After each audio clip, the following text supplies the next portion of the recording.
Yo! What's good, everyone? Happy Monday to you. Hope you're all doing well out there. Made it through another weekend. Now it's time we,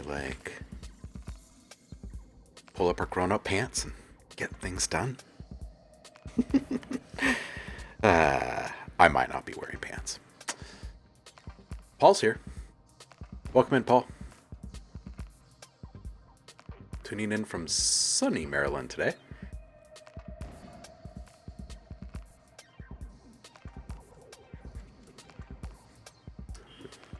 Sunny and bright here in Portland today. Going to be another hot one.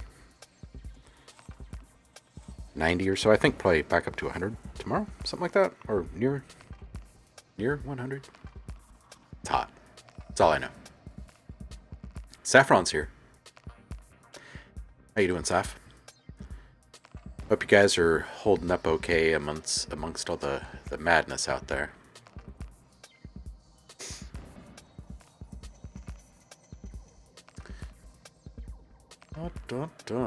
Paul's got some more contractor renovation work happening in the castle over there. Good luck to you, sir.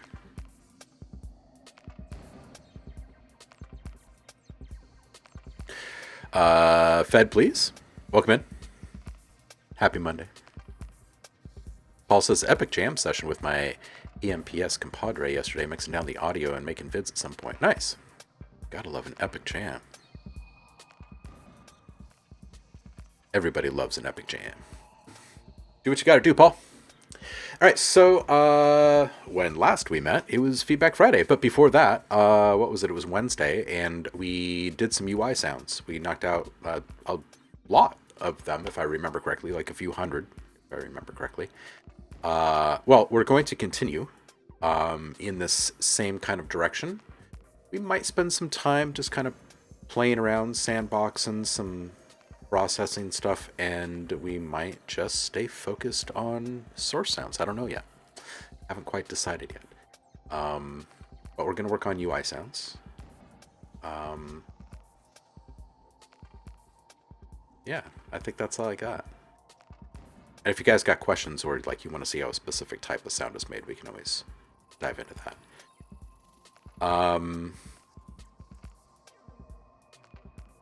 So here's what I know so far. It's going to be several hundred sounds. It's going to be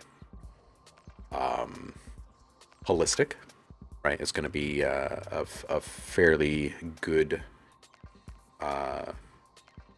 diverse collection of the different types of UI sounds. So that means we'll have to get clicks and scrolls and telemetry sounds, alerts, alarms, notifications, that type of thing. So scanning, calibration, malfunction, system sounds, right? So power up, power down, failure, that type of thing. And if we do this through the lens of, say, a heads-up display system, so we aren't going into this completely blind and without some sort of guide rails, that'll help. So we'll operate under the assumption that we're doing a heads-up display system, and kind of take it from there. There'll be a combination of hard and soft button clicks still, even though we're talking heads-up display. It's more just kind of the style of sounds, if you will. So I think we have a plan of attack. And we did knock out a bunch of sounds last week, but I think what we're going to do today is pretend like we didn't even do that. We're going to make a whole bunch of stuff that is not necessarily specifically monophonic single button clicks, and we will bring that other content back into the mix. All right, so I guess to start with, we'll probably just jump into... Let's do Serum to get started. Yeah, let's do that. Let's do Serum to get started. And I can also put a little bit of background music together for us. So let's do that. Let's go do that. go turn off a few of these things. We don't need all these things on.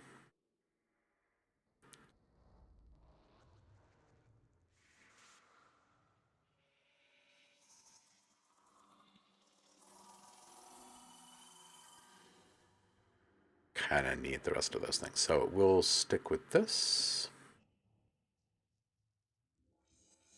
Oh, and we actually do have some tunes pulled up here already. That's great. I'm just going to pull up some more. Just type my name in here.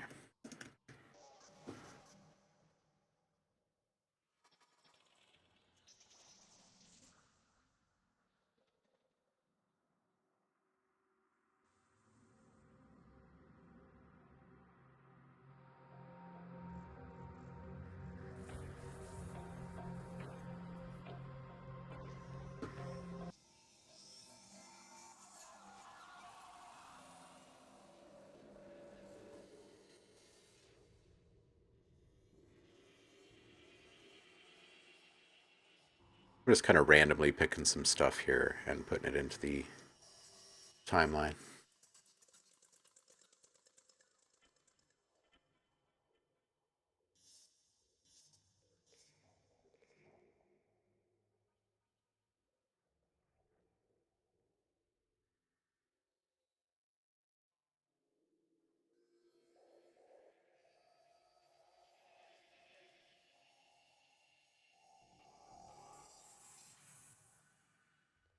Let's start there. Let's put some music into the background here. And we'll turn off this music over here.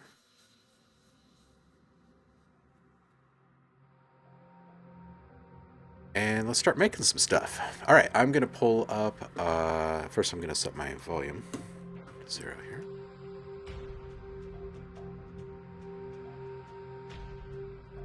I'm going to pull up an instance of Serum.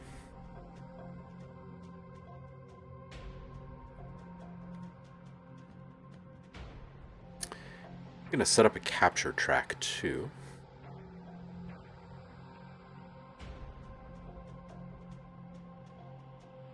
And we're going to set the output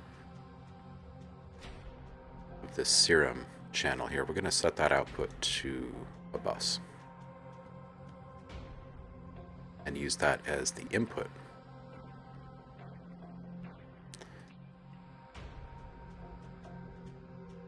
For said capture track. All right, so we are going to solo this guy here. We'll capture what we work on when we feel like it. And until then, we're just going to dial in some stuff. I said we're going to need a list of things, right? So let's figure that out really quick. Let's dig into... this is going to be a futuristic UI, and it's going to be listic. All right, so we need, oh, and I will make these bigger for you guys. All right, so we need buttons, swipes, scrolls, alerts, which will include notifications and other things. We don't need to really go into great detail there. Alarms.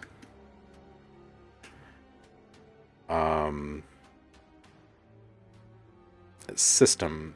So this will be, this one we kind of have to go into detail. So let's just break each one of those out. That'll be power up and down. Error. A function. Update, which will probably fall under alerts. Malfunction, which could fall under alerts. Error alerts. Power up, down. Okay, so then next we've got telemetry. We've got scanning.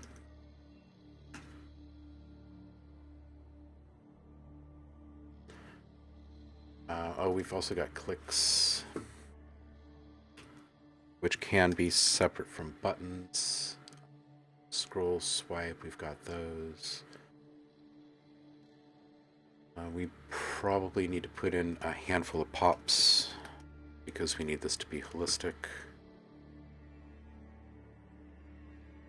All right, let's start with something fun. Let's do the telemetry.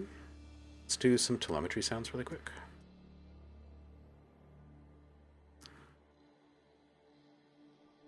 It's good as any place to start.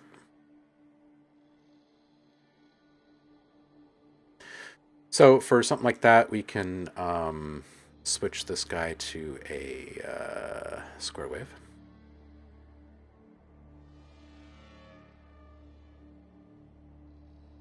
We'll start with this, keep it fairly traditional. And then we can also, if we go to our coarse pitch, right? Yeah. And we'll just put in there chaos 1. And let's go into our global settings and find our chaos. And we're going to set our rate, which is the frequency at which this chaos is operating, and chaos is like a randomization parameter, modulator rather. Now this is going up and down.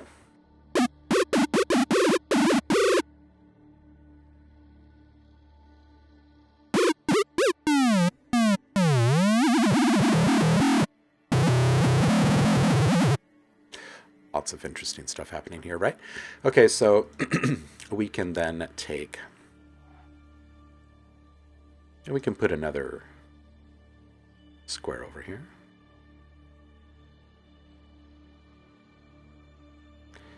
And let's set that to be maybe 30-second notes for right now.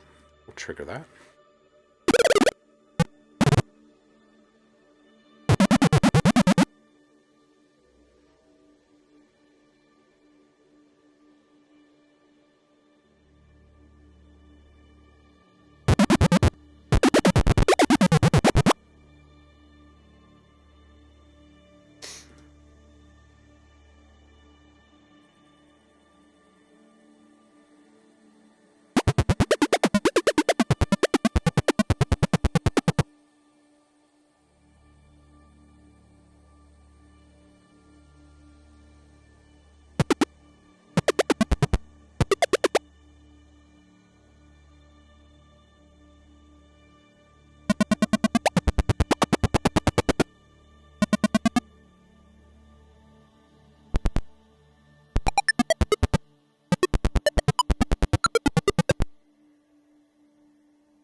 Take this away from BPM here and just... All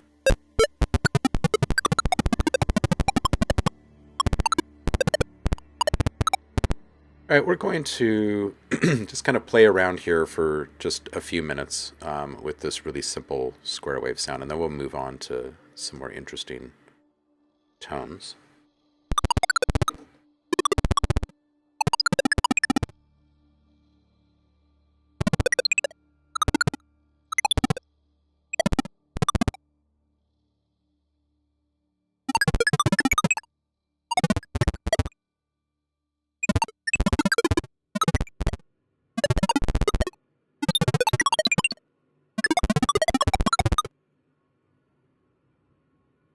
Hey, Liv, how you doing?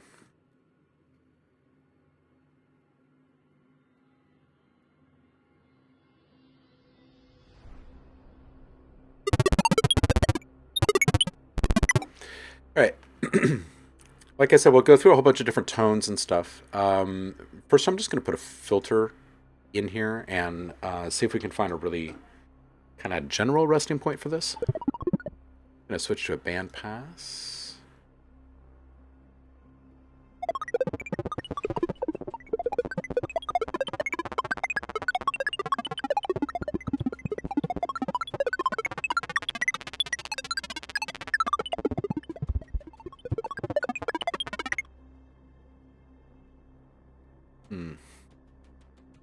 going to skip this. We're going to put the filter in afterwards. I've just decided to just keep this really raw, simple tones first. I'm going to hit record.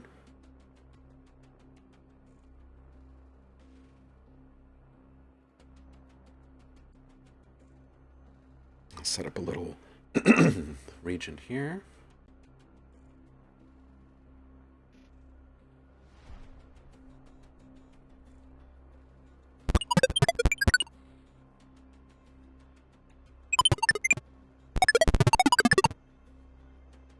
Straight up modular, right? Oh, and speaking of, we do need to kind of affect this. Yeah, we'll start with basics first. We'll take baby steps here. So record this.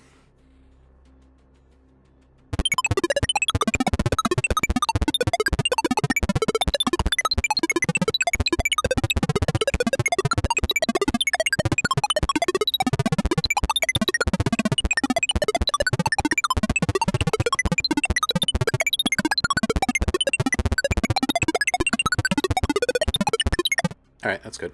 We're just going to start moving through shapes first. There's a whole bunch of different ways we could do this, but we're just going to use the basic waveforms first.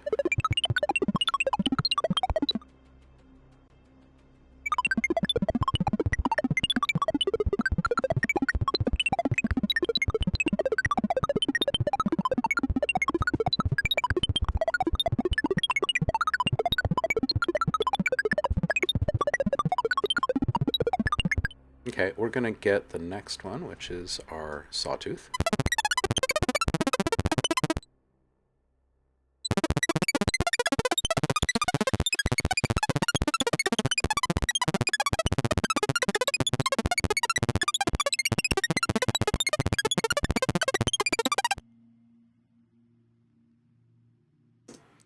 And we're going to hit our last one, which is a sine.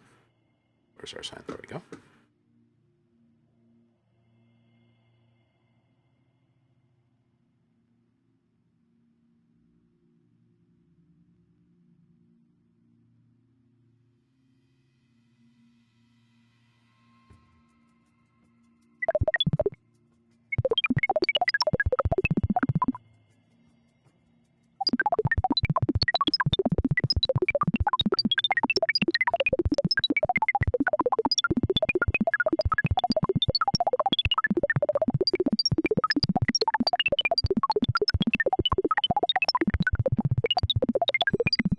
All right.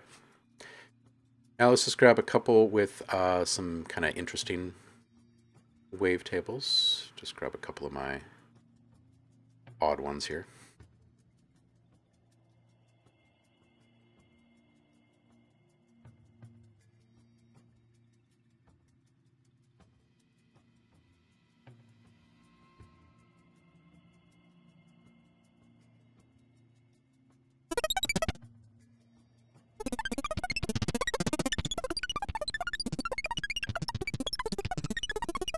And we're also going to bring this rate down just a bit.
All right, let's say that's a rate we like, and we're going to hit record for just a sec.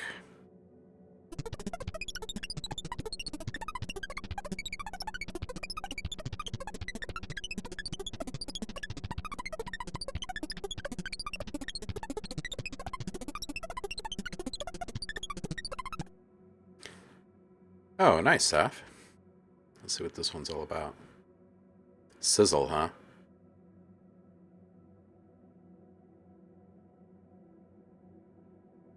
Hmm. Mm-hmm. Mm-hmm. Inspired by the Casio CZ. Yeah. C-Zizzle. That's awesome. Um...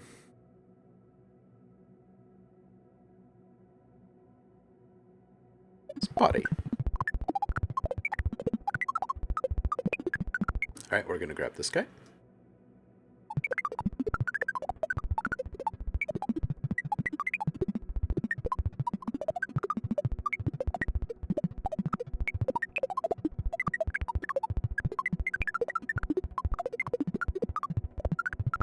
Okay. We're only going to do a few more of these. We got to get into like some typing type telemetry type sounds as well too. So we won't stay on this for too long.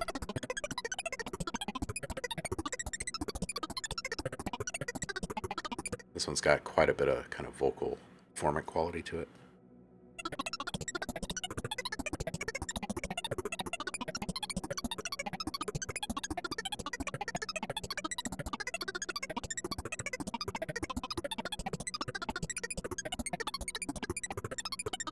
All right, cool.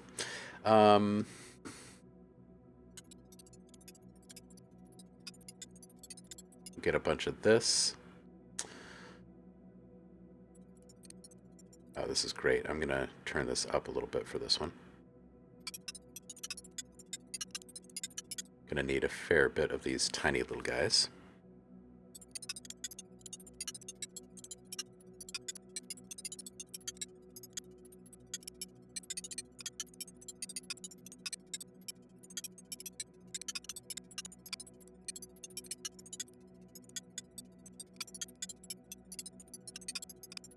All right. And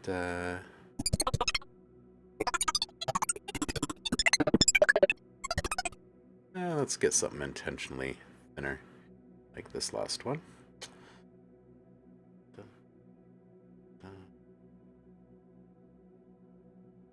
Let's see. Already did the splinter, but there's got to be a...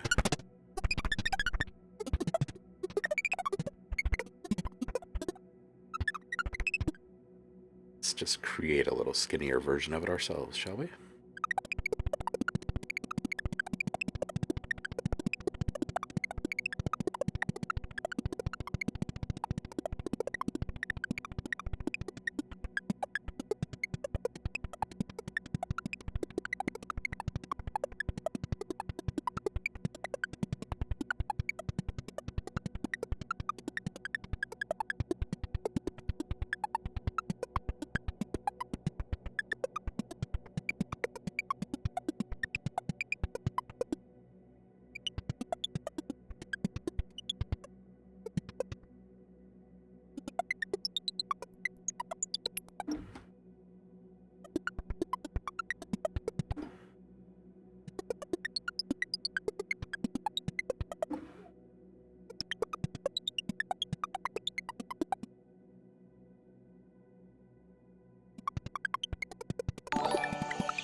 Respect the gazelle. Central.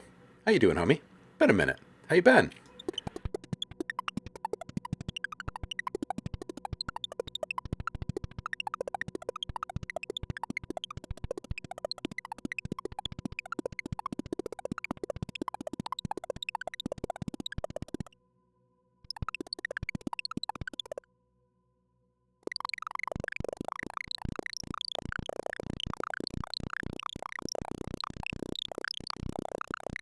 Getting into scanner zone. Time to make some scanners.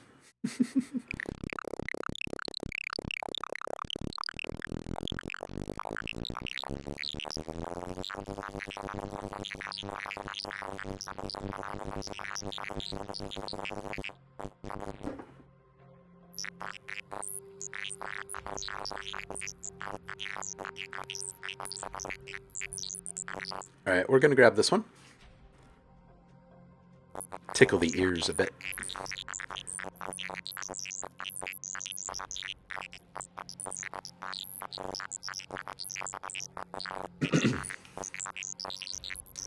Yeah, Central. We're working on a new interface collection, and I want to make it as holistic as possible. So we're going to include some telemetry and radio and interference signal type stuff in there as well. Working under the theme of like a heads-up display, right? So there's going to be some system sounds and input, output, kind of transitory sounds as well. So, yeah, that's what we're doing. What have you been up to? You've been active with music again? Good. Oh, good. Excellent, man. This is great. Good. Appreciate you, homie. Always good to see you.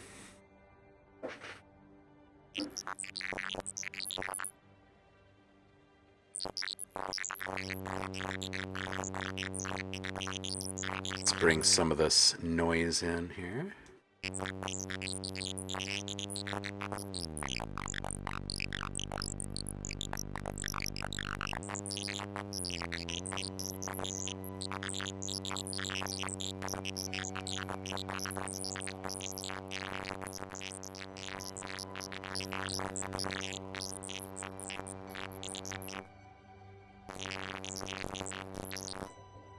Ooh, that's getting pretty good right there. I'm going to grab this too.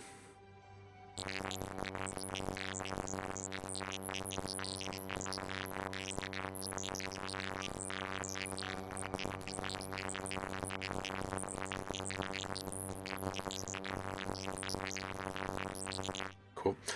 And let's go ahead into our matrix here and play with our depth again.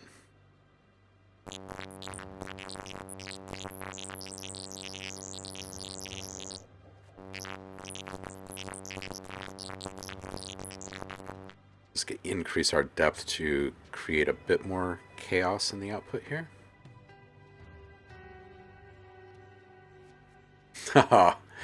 Big love, homie. I hope you're doing well, and I hope that the workday treats you all right. Get out of it soon. Go make some tasty treats.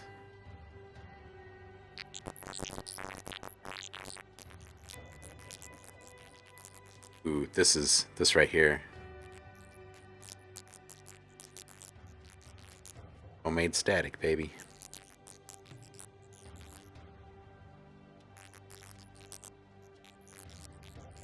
Yeah, let's bring this up a bit. All right, we're gonna call this some more interference noise.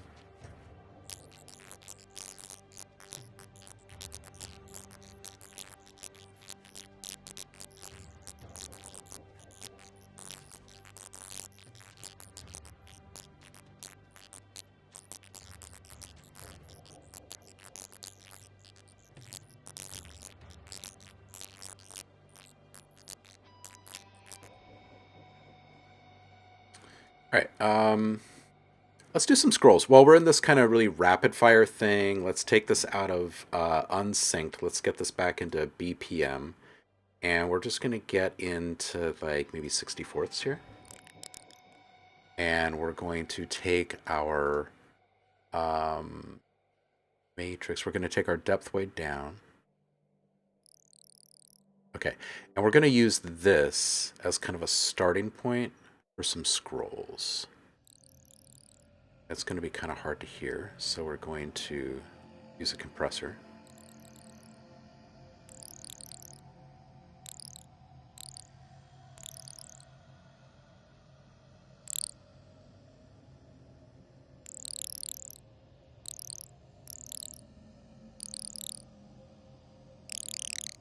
And for this, we'll have to do a little bit of shaping, right? We're going to have to keep our sustain down.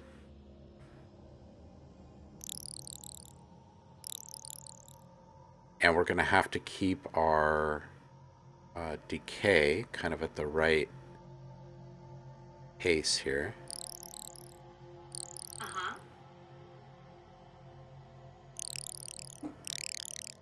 Siri, if you eavesdrop on me again, I'm going to turn you off.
It's a great sound. I'm going to grab it really quick. That's not the sound we're after, but I'm going to turn this up. I'm going to grab it. It's a great sound. Even computers fart. All right, back to where we were.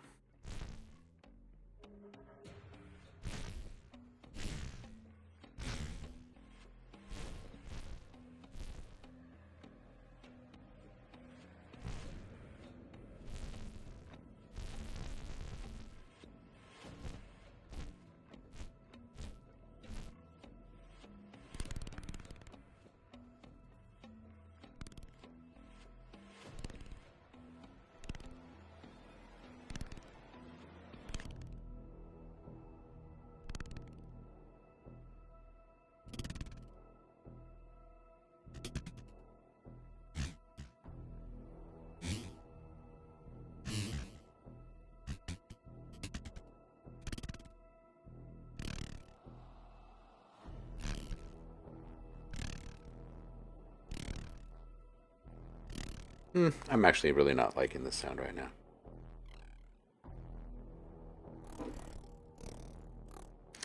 Let's get back into some simple waveforms here.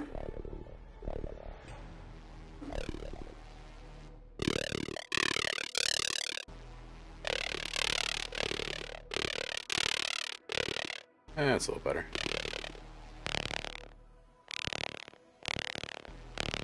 Maybe. Maybe. I don't know. I'll grab it. And let's go up a couple more octaves and try it. No, I just don't like it.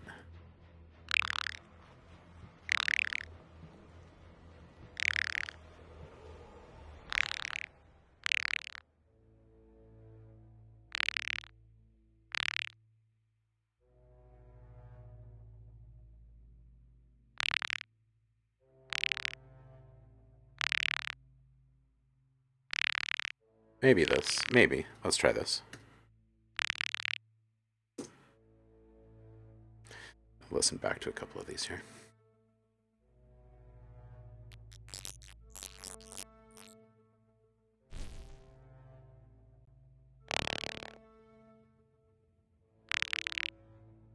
Meh. Meh. Meh. Alright.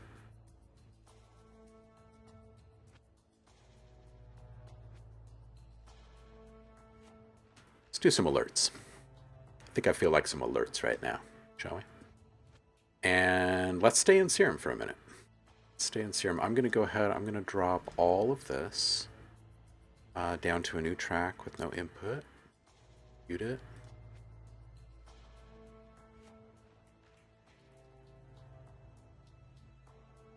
I'm I'm going to take these three things, move them down.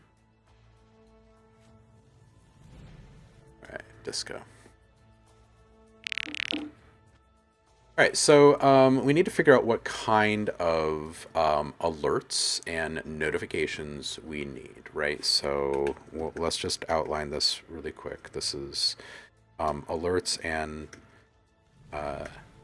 notifications. And so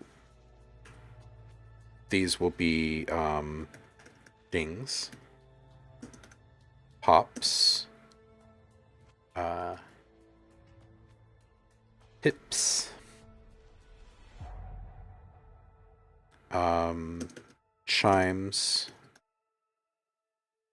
squeaks,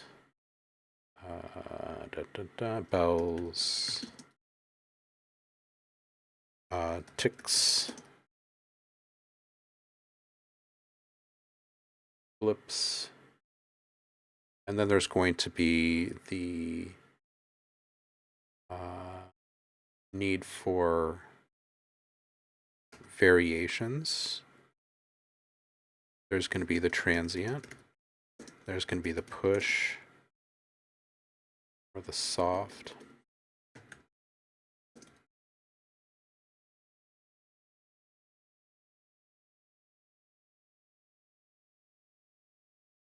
Okay, so let's make a couple of those sounds and start playing with how they can be delivered. And let's go ahead and start with maybe a little ding of some kind. We'll start really simple. So let's go ahead and initiate this. And let's set this up as a basic shape square first. And let's just go ahead and play with the envelope. Get a fairly long release on this guy. And keep our decay very short. Okay, so that right there is pretty close. Right, for like just a basic. We're going to put in a filter here. Let's put kind of a tight band in here first.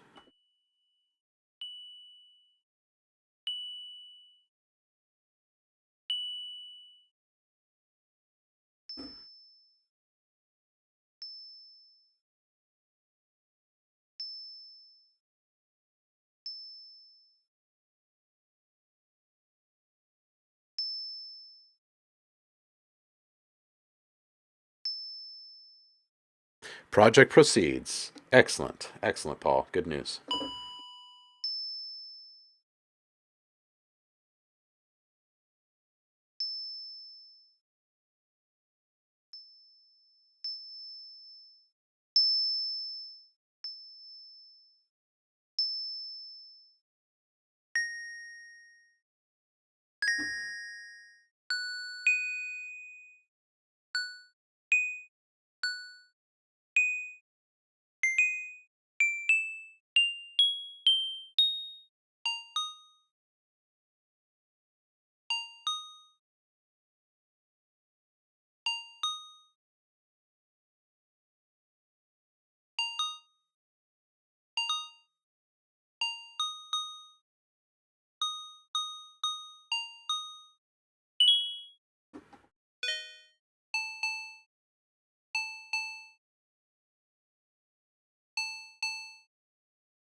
Just about there. It's kind of important to get the shape of this release right and our decay shape right, which means I should probably zoom in on this.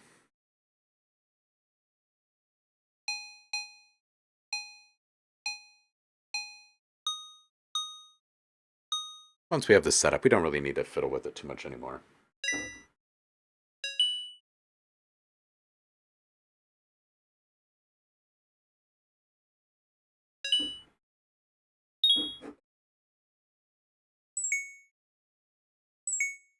All right, we're getting there. That's pretty darn close. I'm going to move a couple things over here.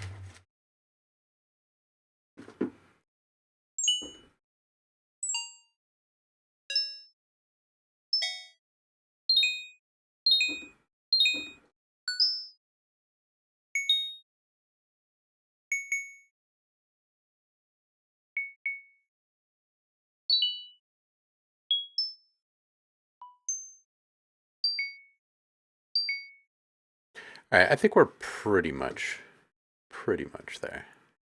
We'll capture a few of these.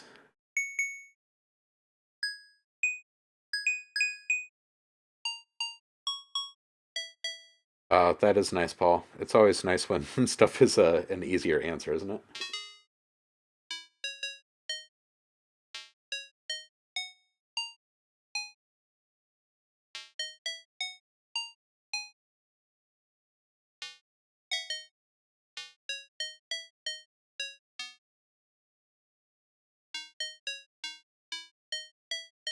Isn't there just something incredibly satisfying about a slightly filtered um, square wave?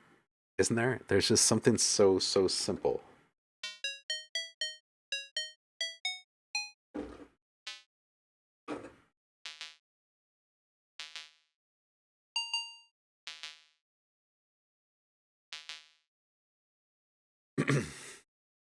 Okay, so before we hit record, I'm a big fan of sticking with timbre and seeing just how many things can be effectively communicated through that one voice.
Okay, I feel like I'm pretty close here. I would like to figure out a couple of um, slightly left of center waveforms here.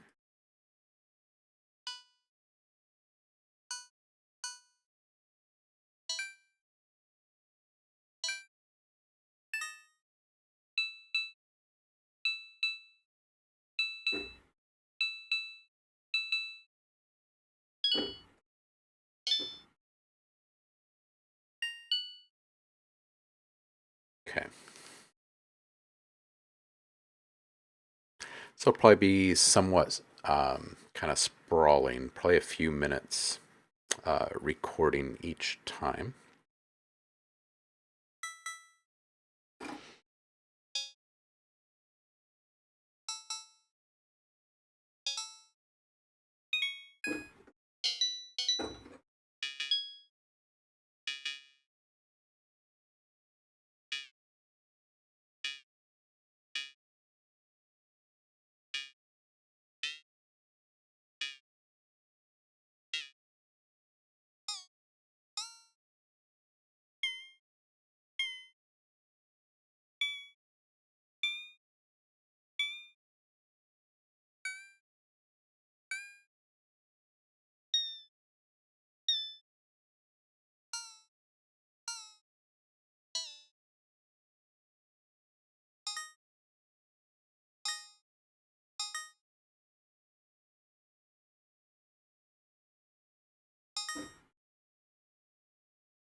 All right, let's go back and listen to some of these really quick, and we're going to put in one more track to hold these and listen back to them. Just going to turn these up a fair bit.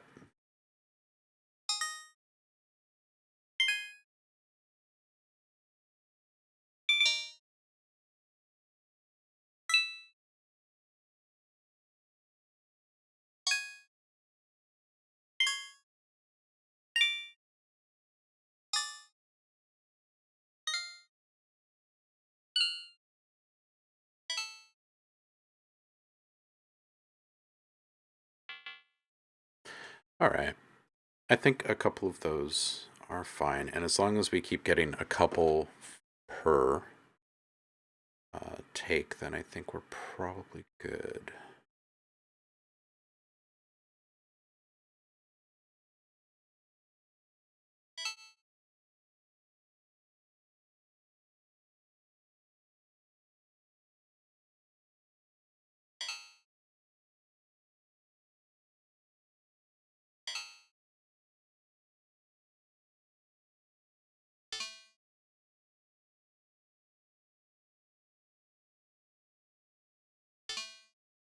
Ooh. Yeah.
I think I've just figured out how I want to process these two, which is pretty important. I wonder if I can do that direct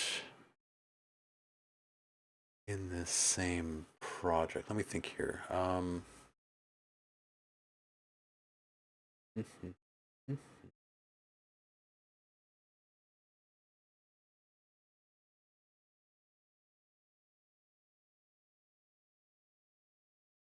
Hmm.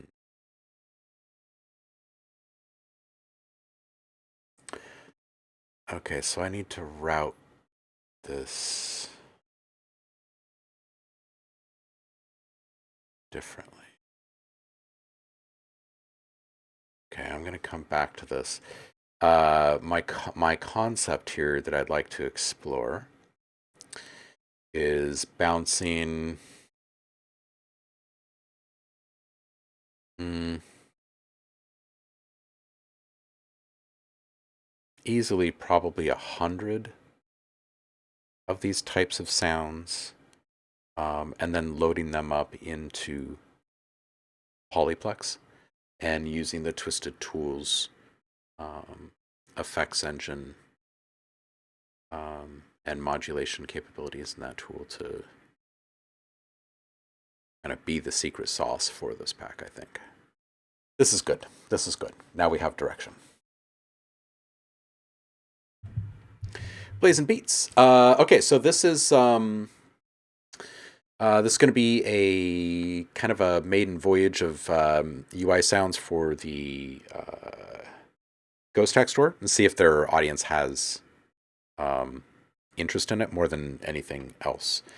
Um, so it'll be on the futuristic side of things, and it'll be holistic. It will include everything from buttons and clicks to scrolls and alerts and alarms and system sounds, as well, like operating system sounds. A little bit of everything. Swipes, pops, all of it. Sometimes I just kind of have to sit and stare at buttons and knobs before I can actually start to hear it all in my head. So, all right, back to this. Back to our magic. Blazing Beats is really fun, and this type of stuff doesn't necessarily have to be for other folks. It's actually really satisfying to build up your own collection of different types of percussive sounds, whether they be tonal or not. Right, and going through these workflows gives you um, like just so many different points of inspiration to like explore and riff off of. Totally worth it. Short form sounds are great because you can get through them so quickly. You can learn a lot from them. Okay, so we've got these. And well, before we move on from this tone, I want to get back up to our... I think this was where we were. Now let's just kind of play with the envelope shape just a little bit.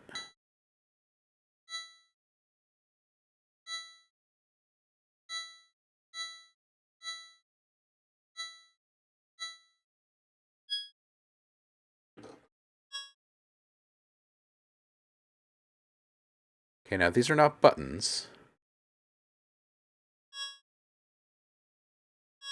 Important to remember, these are not buttons. And in fact, we might just want to move over to an LFO for this, actually. So I'm going to do that. I'm going to put this back up.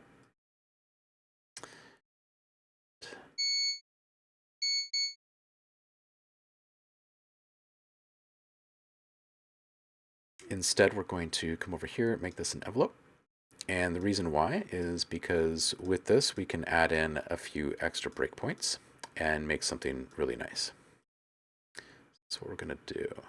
Going to add just a little bit of extra character to this.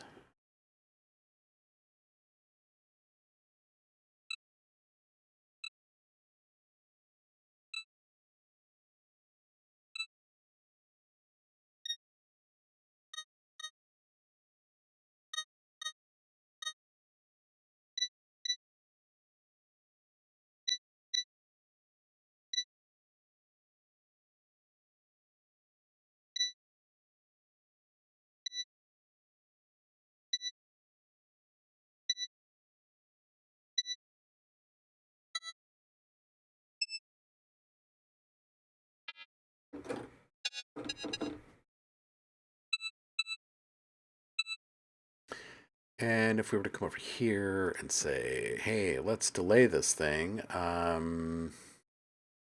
in equal measure, and let's not put feedback into it, right? And then we band pass that.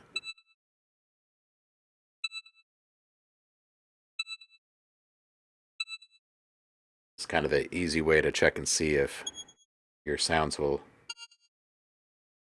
like be okay tonally, right? Like timbre wise. And this seems like it's about right. All right, we're going to turn that off.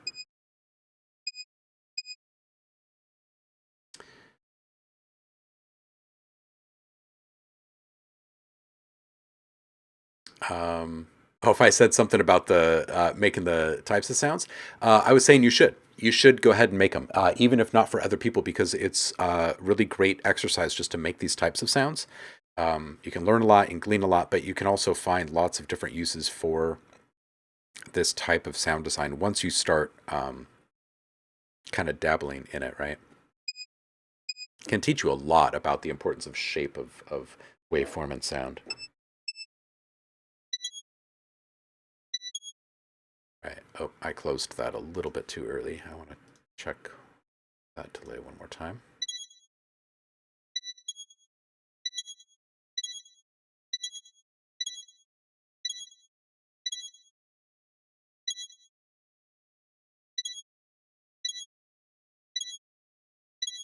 Okay, so that's about the rate that I need to work with these 16th delays. All right, so I'm going to grab a couple of these.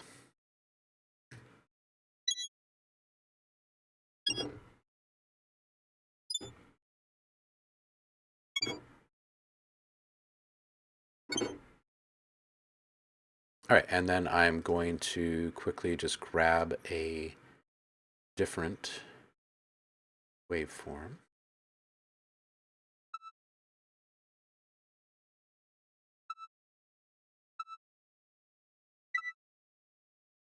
And same thing, same routine here.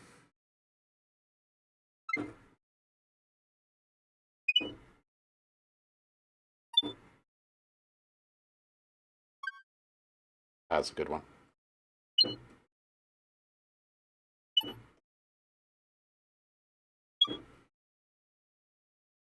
Those last two are really good for holographic sounds. If we go and listen to those last two with a little bit of delay, we can start to hear what these will kind of sound like when they're done.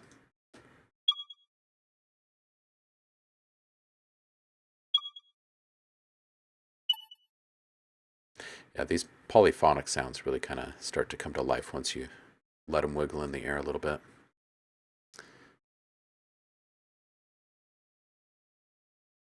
Yeah, definitely like an old NES type of sound. Exactly, exactly.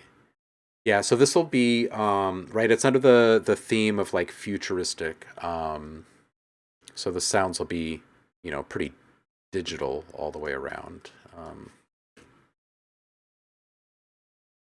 There'll definitely be some nostalgia involved, I think.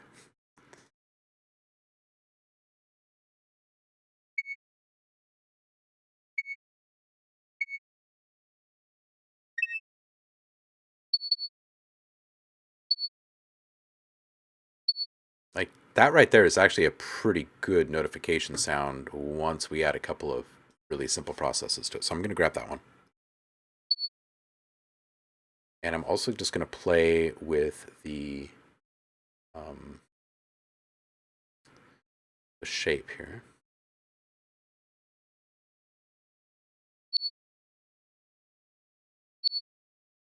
That's really good right there.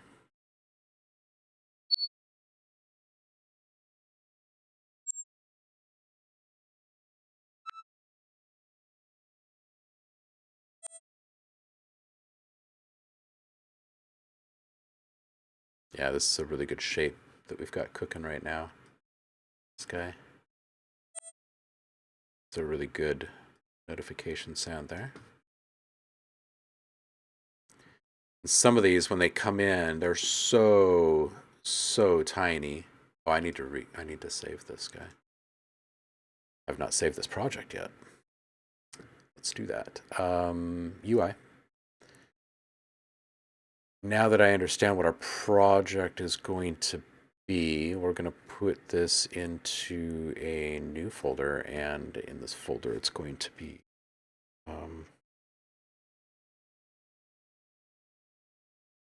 we'll call it futuristic heads up display, so we can stay inside of our theme.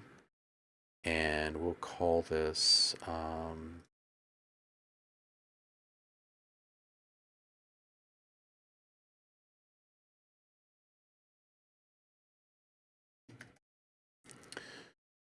notifications. And that's mostly what today is turning out to be here.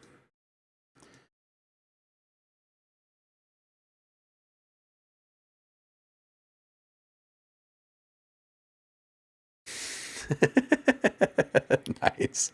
I think you came across one of my sounds on Ghost Track the other day. Loved hearing it. The only reason I knew it was yours because I recognized it.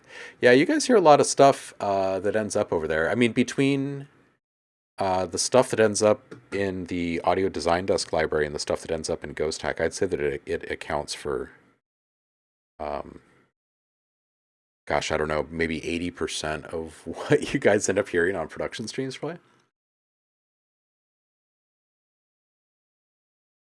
Somewhere in that neighborhood.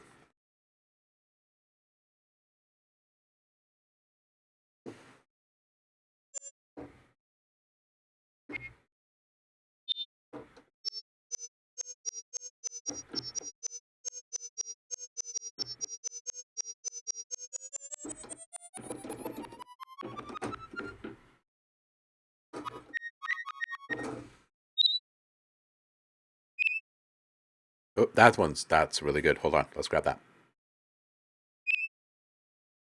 That was tasty. That's a really good one. Oh, so is this. Hold on, let's grab it again. There we go. That was better. Listen back to these.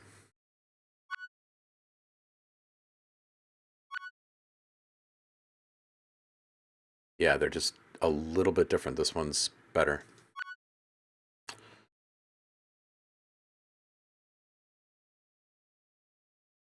All these little details.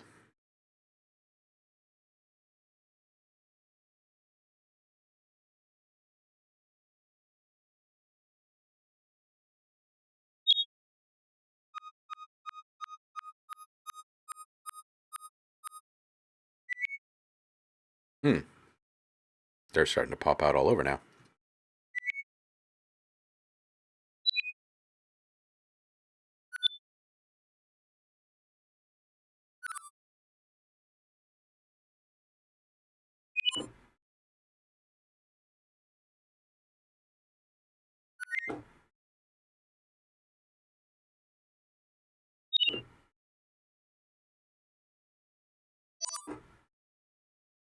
That one was solid. All right, let's listen back to a couple of these here.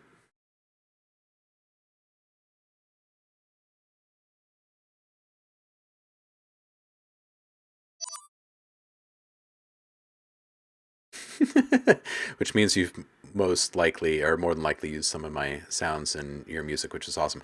Probably. I mean, the OhmLab project has been around for like 15 years now, but there's also just a ton of stuff that's under the label name, right? Because I've done lots and lots of library and like buyout work over the years. Um, yeah, there's lots of stuff under different names out there. Like just thousands and thousands and thousands and thousands of sounds. It's true.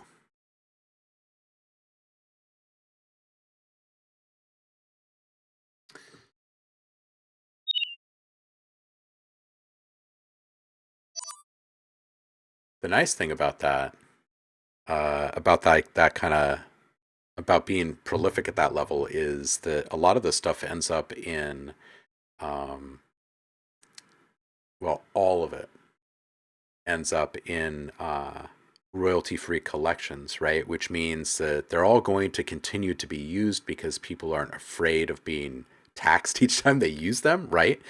Uh, so, my favorite thing about that is hearing all of the different ways that people um, like realize it can be used, right? Because each person hears it at a different point, right? Like they're working on their own project, they're hearing it through their own perspective and through their own need lens, right? Like they're searching for something kind of specific. So it's always interesting just to see like what kind of variety of things stuff gets used in. Always.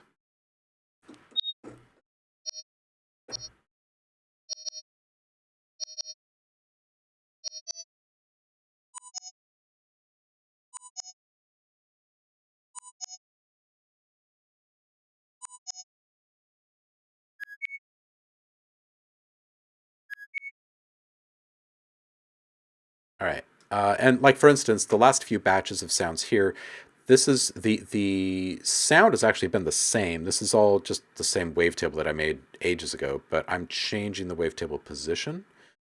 And nothing else is being modulated while the sound is being delivered or anything. So um, just kind of a lesson in simplicity, really, more than anything. Hey, what's up, Dave? This one's solid. So was this one.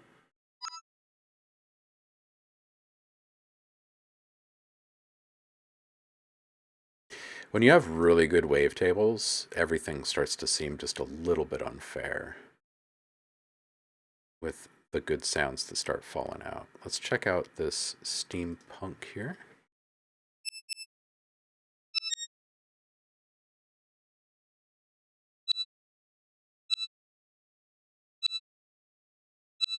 This really feels like established interface environment here.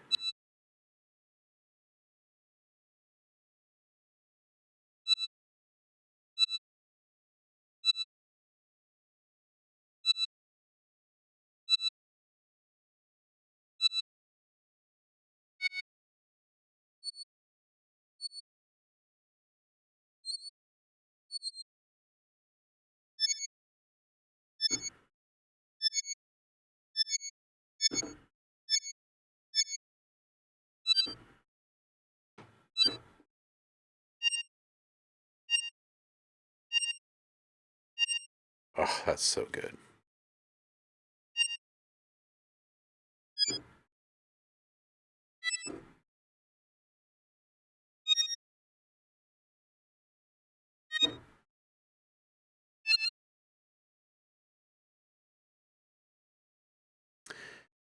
Yeah, once there's a little granular delay involved in some of these,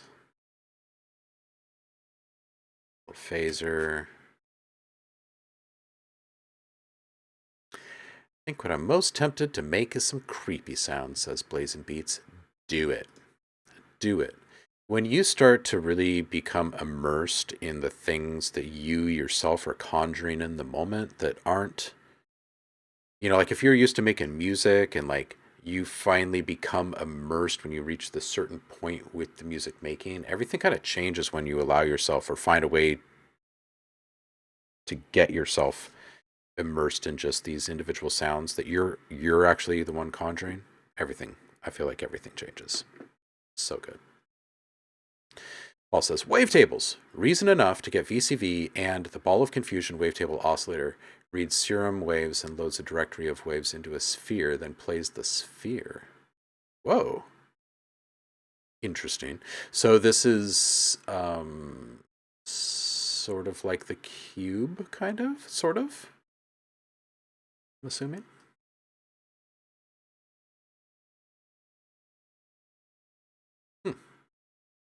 I'm just kind of imagining this, what it would look like.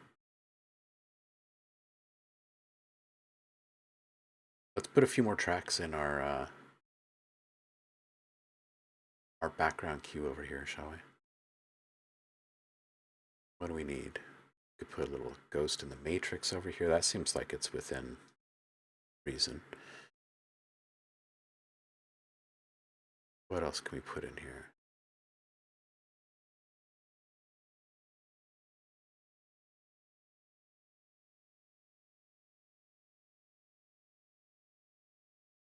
Ooh, yes, and some lovely strings. We'll do that too. Do, do, do, do, do, do, do.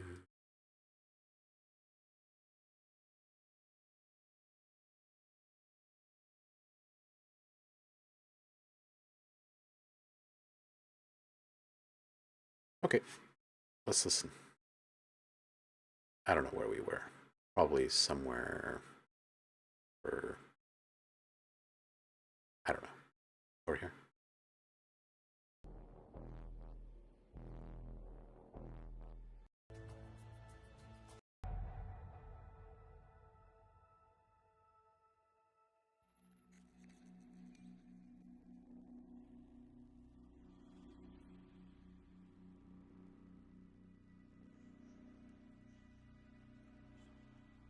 Oh, nice, Paul. Oh, I forget. Do you have complete the complete collection, or do you just have a few native toys? I can't remember.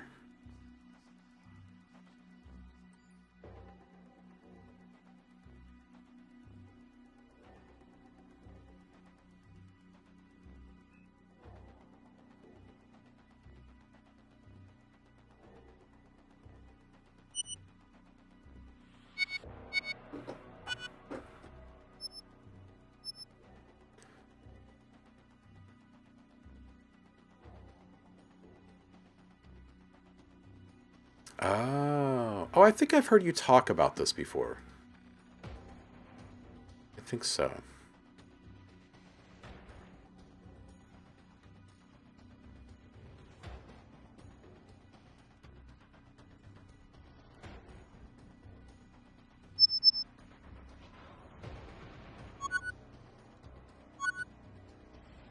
Okay, so in 10 plus, is molecular in there? I can't remember when molecular actually showed up, but I want to say that it was around that time. And if you have molecular, then I think you should probably take a close look at it because um, it allows you to load individual modules as well as racks, but I think you'd be able to make really good use of loading the individual DSPs.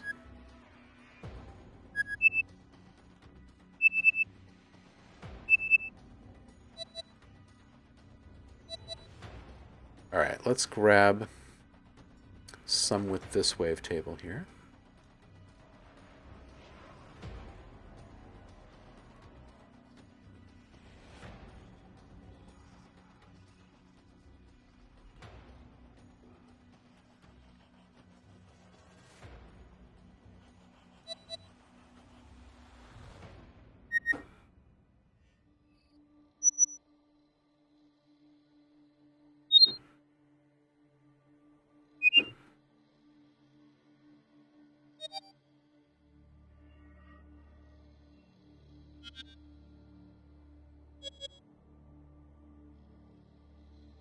Not really impressed with those.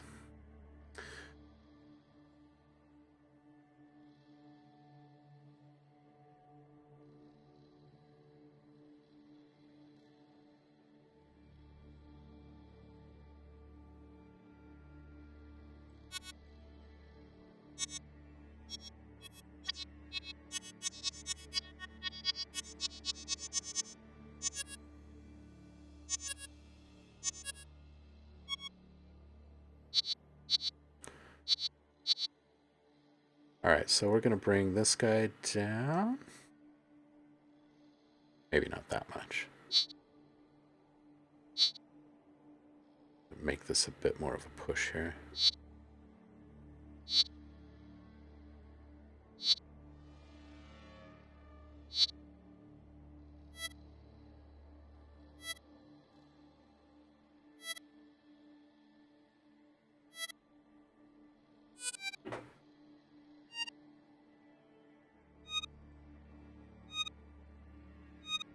All right, this is great because we can take a sound like this and with a post process like tremolo, for instance, you can make very simple alerts.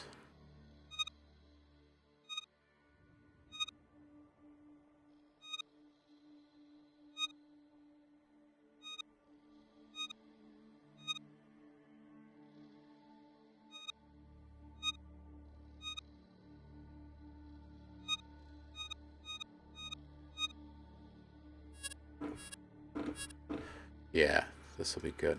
We'll keep this shape here.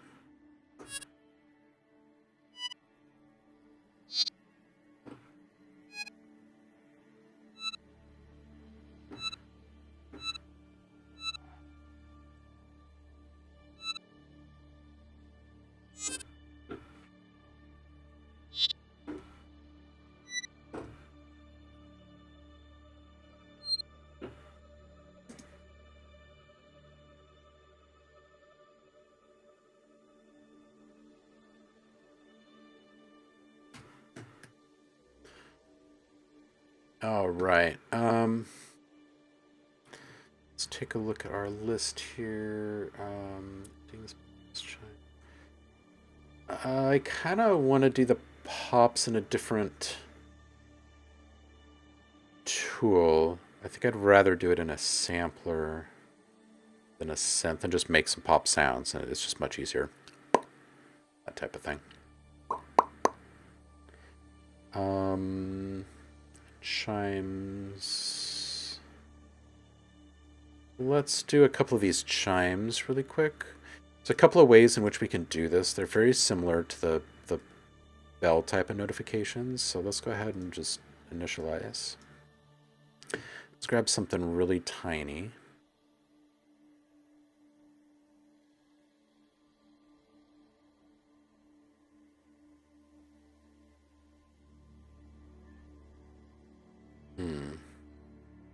And let's, for the time being, let's use our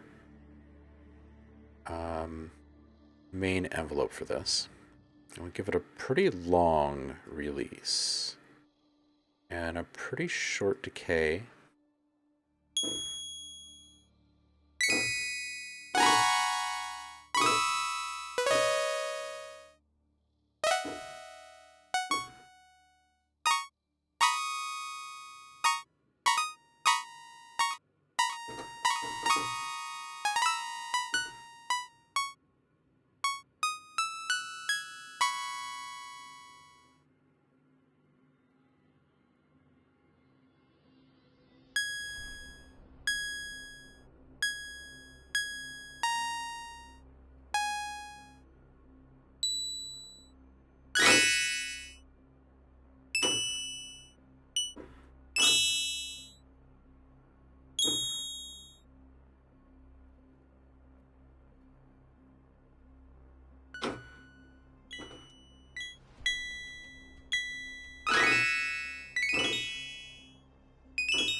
All right, make something more interesting.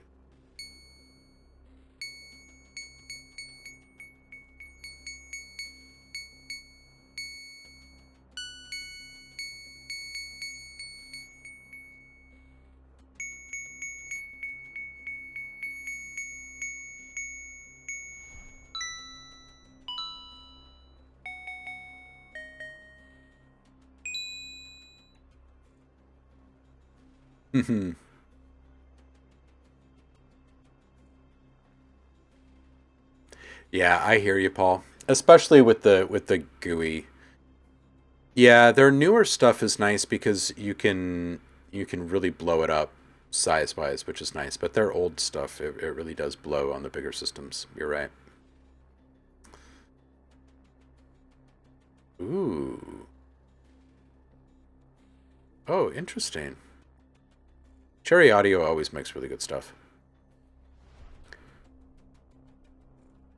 Yeah, I absolutely agree, Paul. We're living in a really fantastic age for emulation and just having all the toys. It's pretty awesome. That is the pleasure of making your own sounds, right, Blazing Beats? You just gotta dive in. That's it.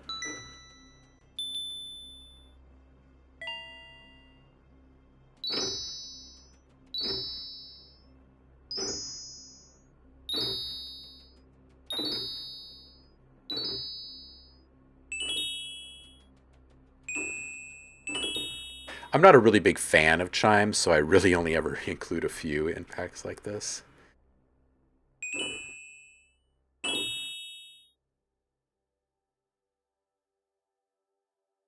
And there actually is a really great way to do this. If you happen to have a DAW with MIDI effects, this is a fantastic thing. Is take a note repeater,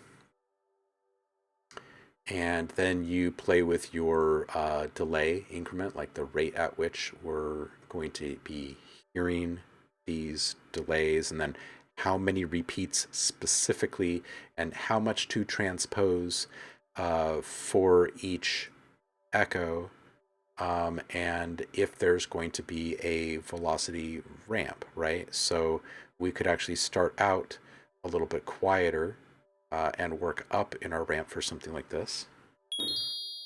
See? Now that right there gives you this really consistent delivery, which is synonymous with notifications and like just digital interface systems, right? Rather than the organic kind of dragging your fingers across, which never really quite translates the same way in notification.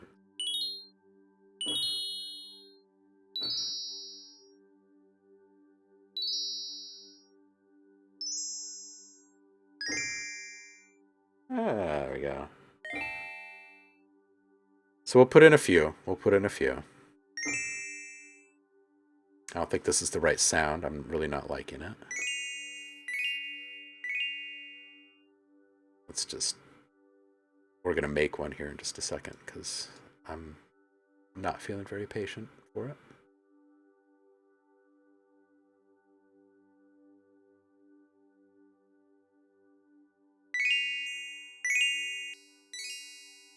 Hmm.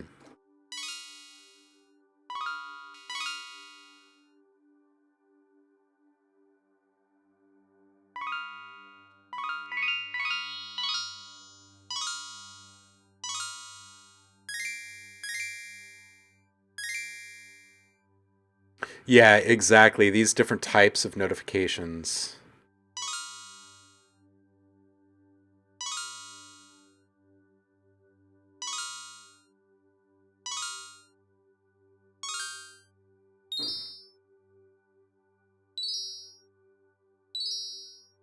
Okay, so it needs to be 4, not 3.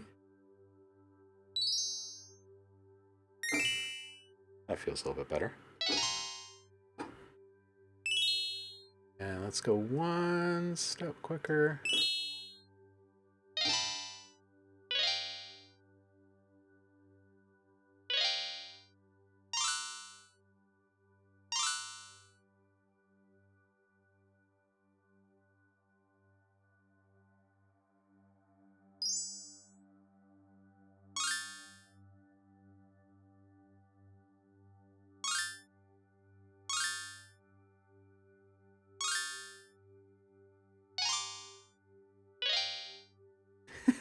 I always find my way back to Zelda.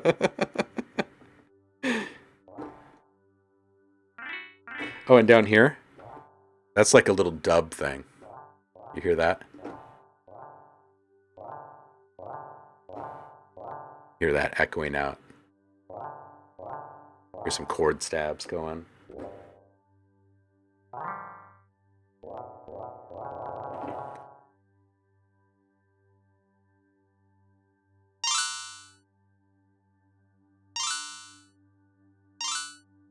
Okay, now that's not futuristic is the only problem.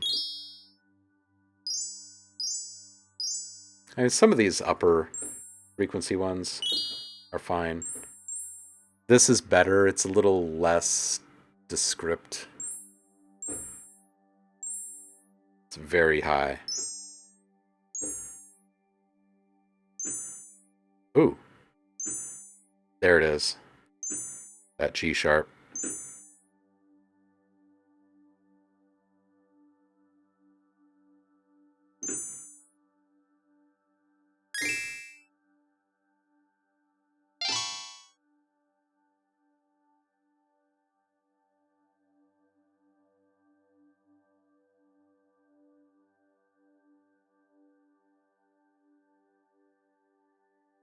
Oh yeah. Oh yeah. I've made lots of cute little magic and fantasy sounds and stuff. I love making magic spells. They're super great.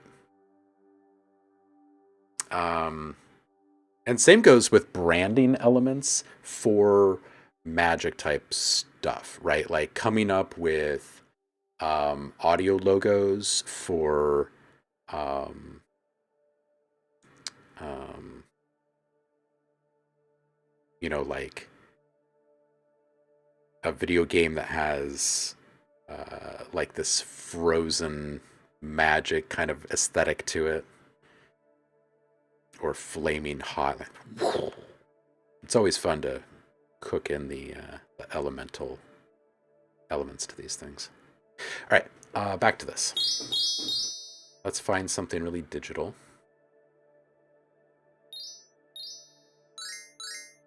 I think I'm just going to make it really quick because I don't want to keep looking. So we're going to do two things. One, we're going to FM into it, and we can just do that with a sine wave for now, I think. That's fine. We're just going to put this up like maybe 2 octaves. And we're going to bring this down. We're going to FM in.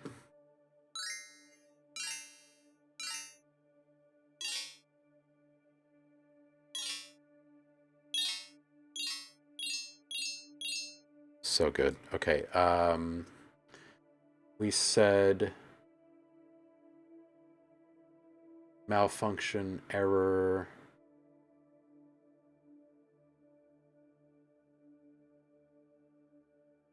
Oh, oh, hold on a second. There's a couple of others here we need.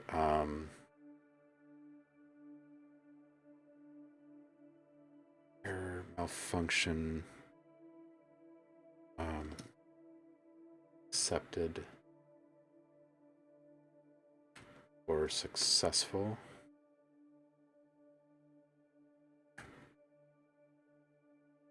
Okay.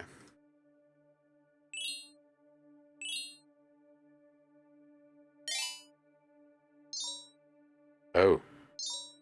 Oh. Oh, that's just lovely. Let's grab that. Over here. Let's try that again. That's just gorgeous right there. Sure, we'll take this one too.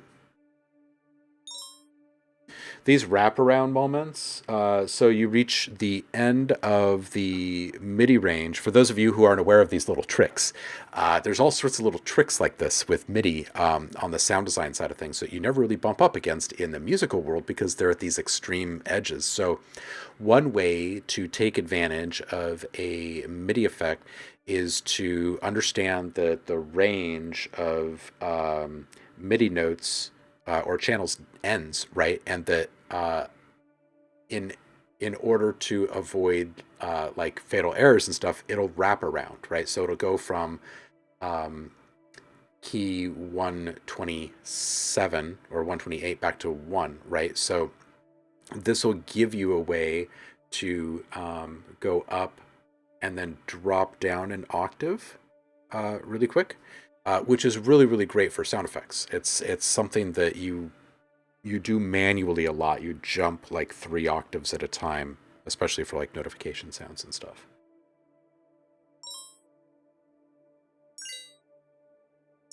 This is perfect.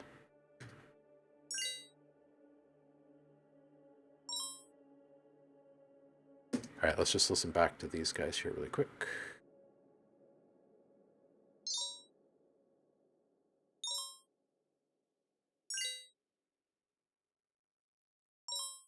Yeah, these last two, this one specifically, that's a really good one right there. I'm going to play off of that, and we're going to start bringing in a little bit of FM, and this is going to screw everything up, right? Because FM is frequency modulation, and right now we're playing with frequency in a couple of different ways, right? We're picking a specific tone to trigger, and we're also then transposing echoes. So as soon as FM touches this, it's gonna screw it up. It's great, which is really good for like erroneous notifications, right? Like upload failed or file rejected or error, right? Like that one right there is pretty good.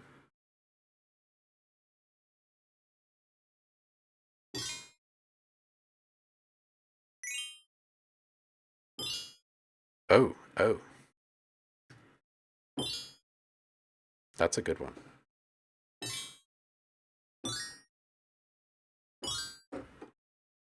Let's get a little more FM in here. It's going to start making it a lot harder for this thing to feel right. Oh, that's good.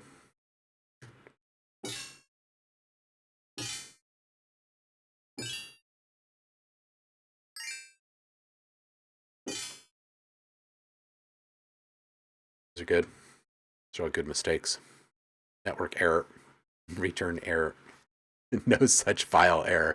Right. Does not exist. That's the one that always makes me feel great.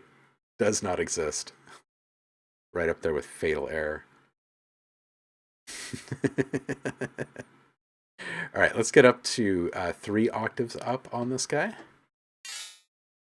Yeah, even though you're looking directly at it, that's right up there with, where is this thing? I know I got it at the store, but I just can't find it. And then it's like directly in front of you in the pantry. Yeah. Oh, this right here. That's fantastic. That's going to be a source sound for an alarm right there.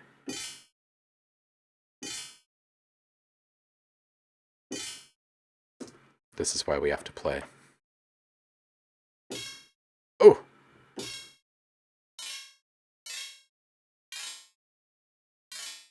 Oh, man. These are great.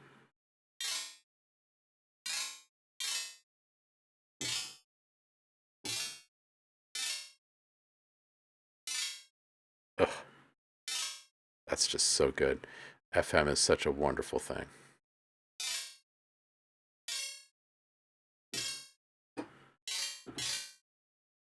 Oh, that's really good too.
Yowza.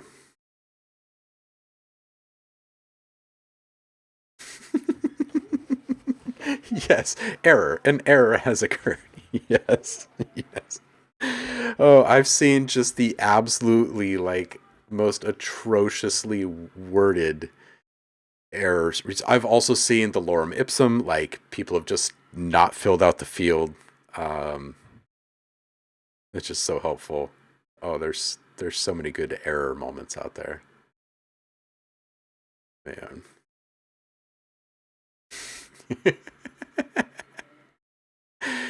Yeah, absolutely. When you hear it, it really does trigger something internally.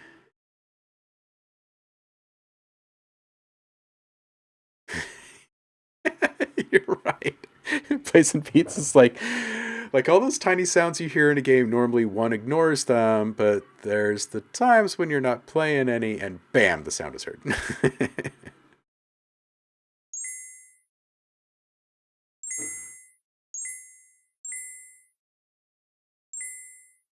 Let's grab this one too. Some pretty good ones in here.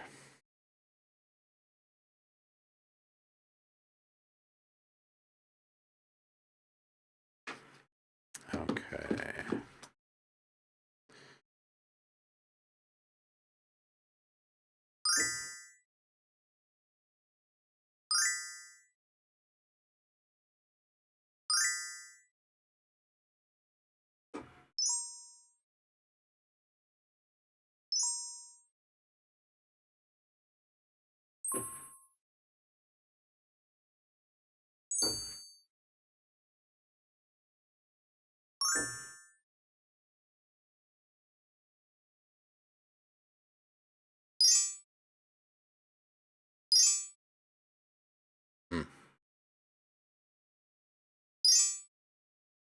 Let's move this up in rate just a touch.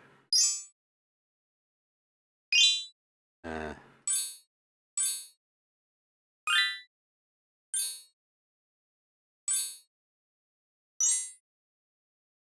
like that one.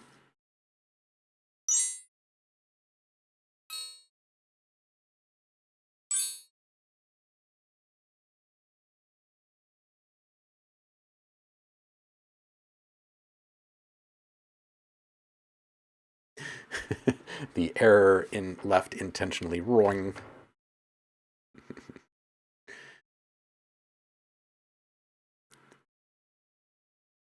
Oh, nice, Paul.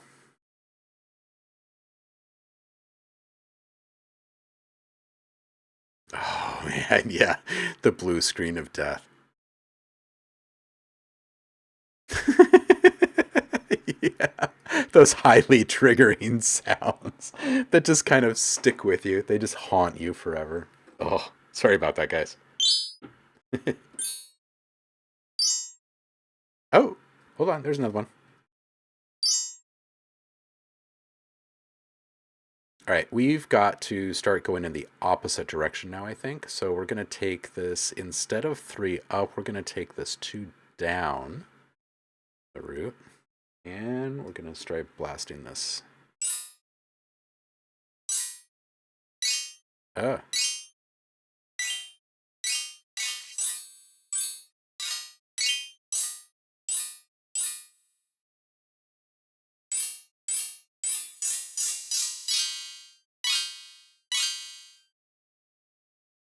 not a fan.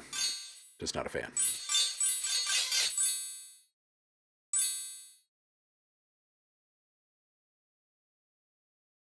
PSOD the musical. That's awesome.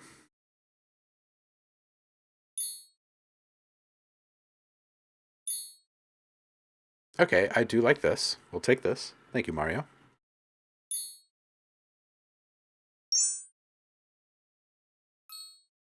Oh, that one's solid. Yeah.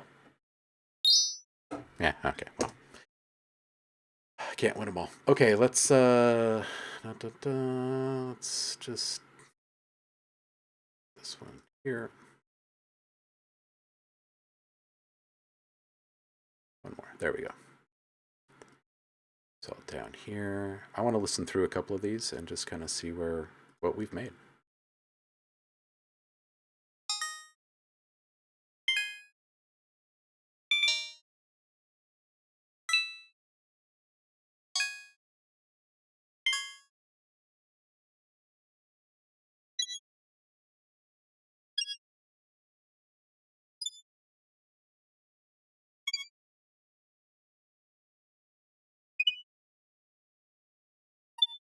You know what is also kind of fun sometimes? Here, let me just save this project before I do anything stupid. Is if we were to... Oh, this already has reactor on it. Okay. If we were to go into... What is it? Files, and then... into here... Just find this really quick. That's...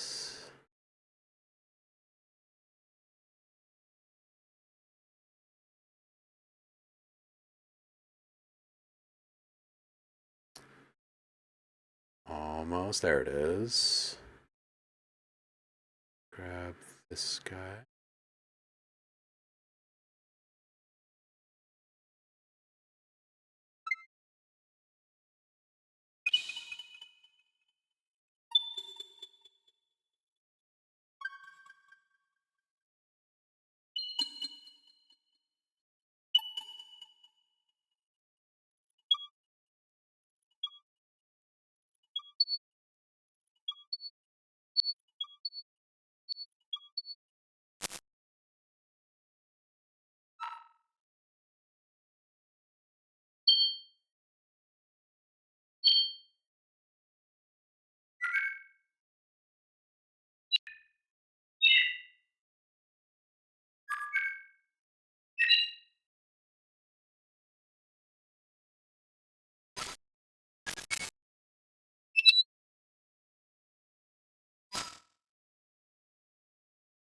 Here, let's just go into a single process here. In fact, we can get a little bit more specific. And we can get into some pitch control here.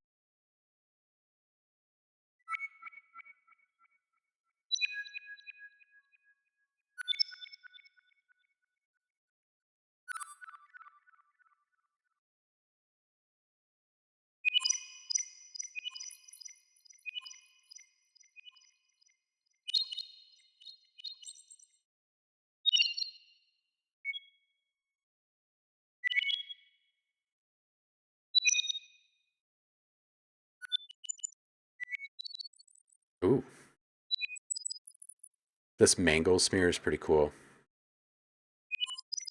You know what I like doing when I'm making UI stuff is I will oftentimes create a capture track and I'll put something kind of wild onto the track as far as plugins goes. I'll oftentimes stack like a couple of different granular delays or something like that, and then record only the wet output of that, and then listen back to that. And oftentimes you will find things that are just like, what? And then if you take those and you chop them just right, you can make really sharp little UI sounds out of them. And they're just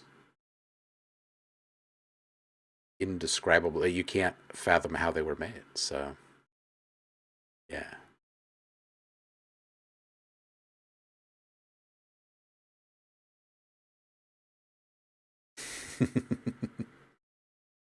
Good stuff.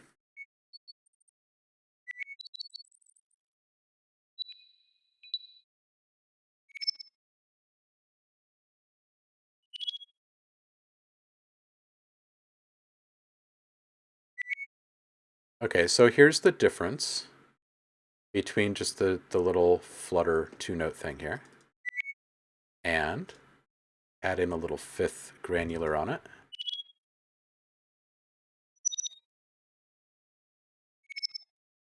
So these three right here,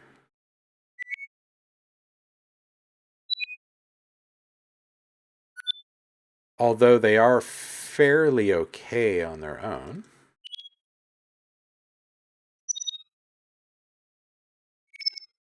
they all just kind of turn into something here, right? And we can, of course, sharpen that.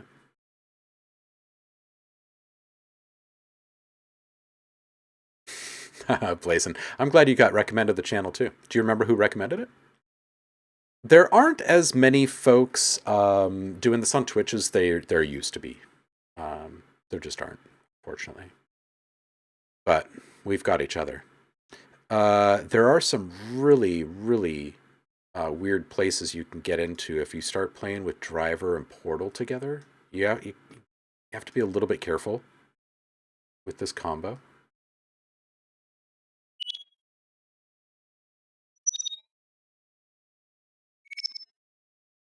Um, I'm just going to start kind of easing into this and seeing what we start to get.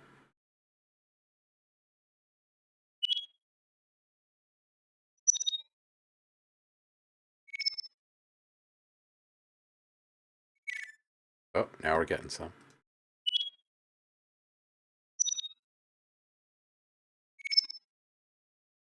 All right, we're starting to get it. A little more resonance in there. Oh, now we're kind of here. Let's just check this again.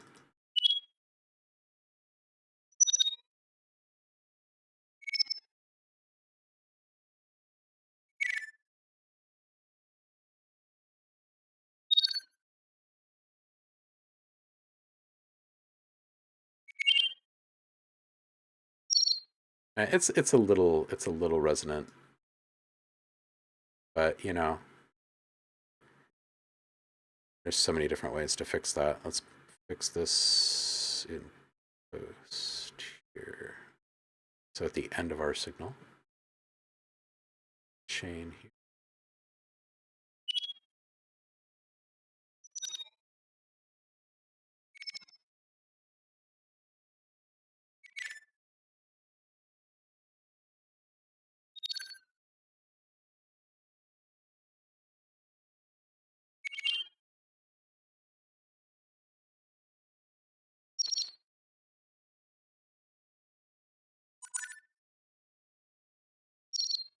Yeah, okay. So now we're getting a little bit more definition.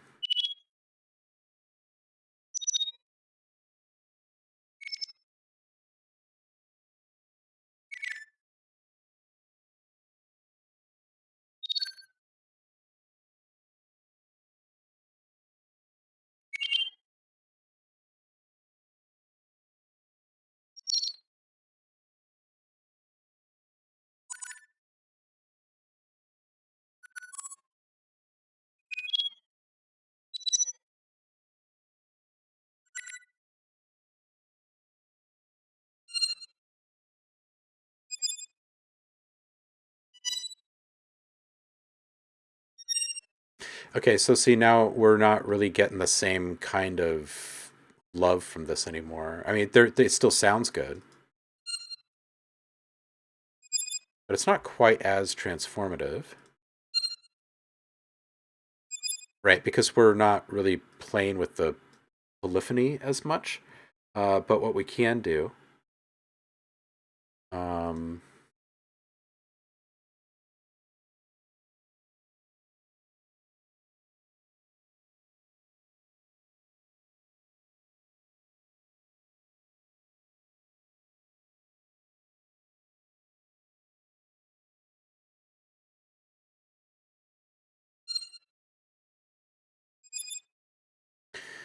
okay, we can start playing with these kind of very short form delays.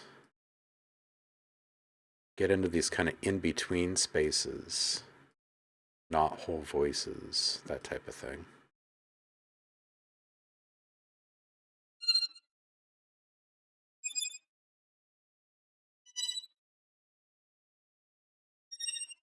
Okay, we're getting into somewhere interesting now.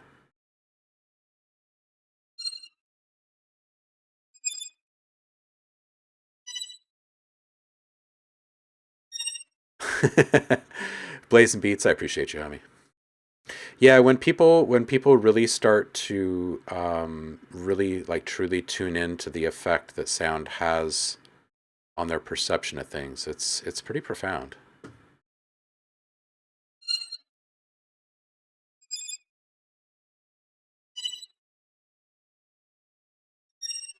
Oof, now that's just kind of so unsettling, isn't it? Oof. Oh, this dimension one. Oh yeah. This is why we play. Let's find the right rate for this guy. Oof.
All right, let's put that behind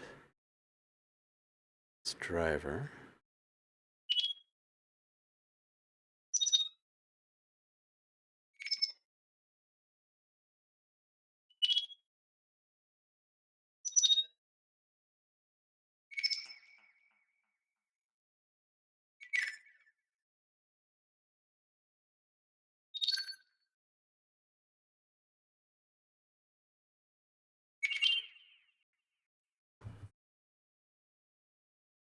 Hmm. Just give me an interesting little idea.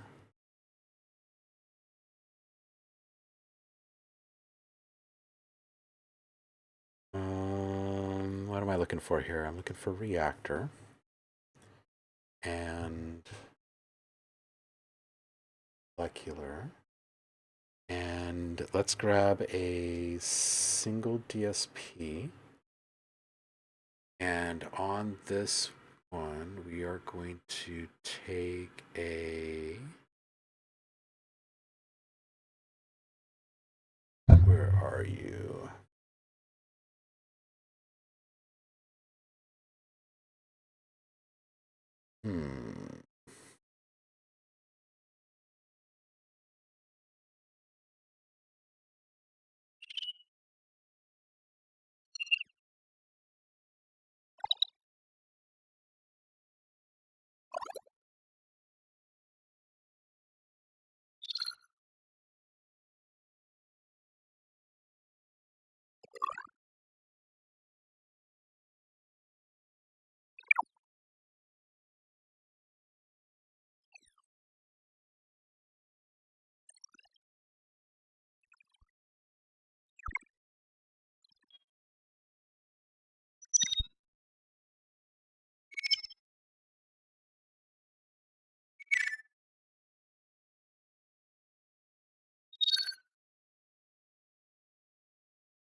Oh, hold on a second. Okay, now listen to this.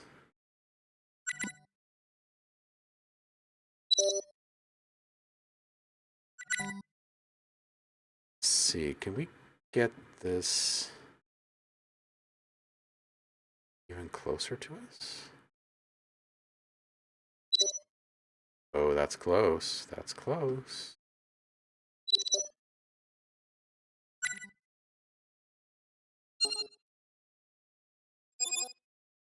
Oh, that's close, huh? Downshift, a little bit of upshift.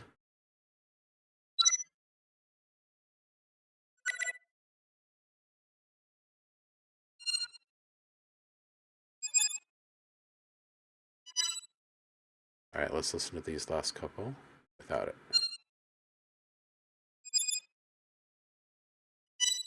Okay, and with it. Oh, yeah.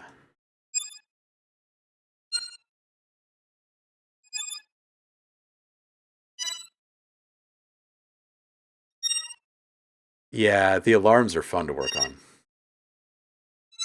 typically speaking.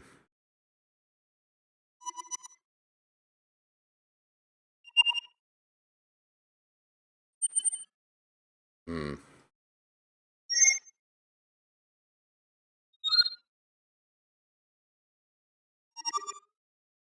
All right, let's listen to that one again. And with Ryuchi. Oh, that's quite a bit more interesting. Okay, I would like to eliminate as much of this latency.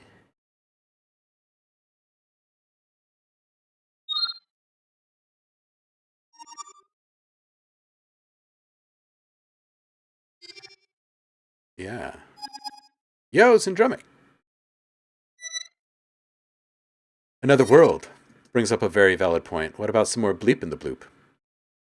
It's probably a good call. Probably a good call.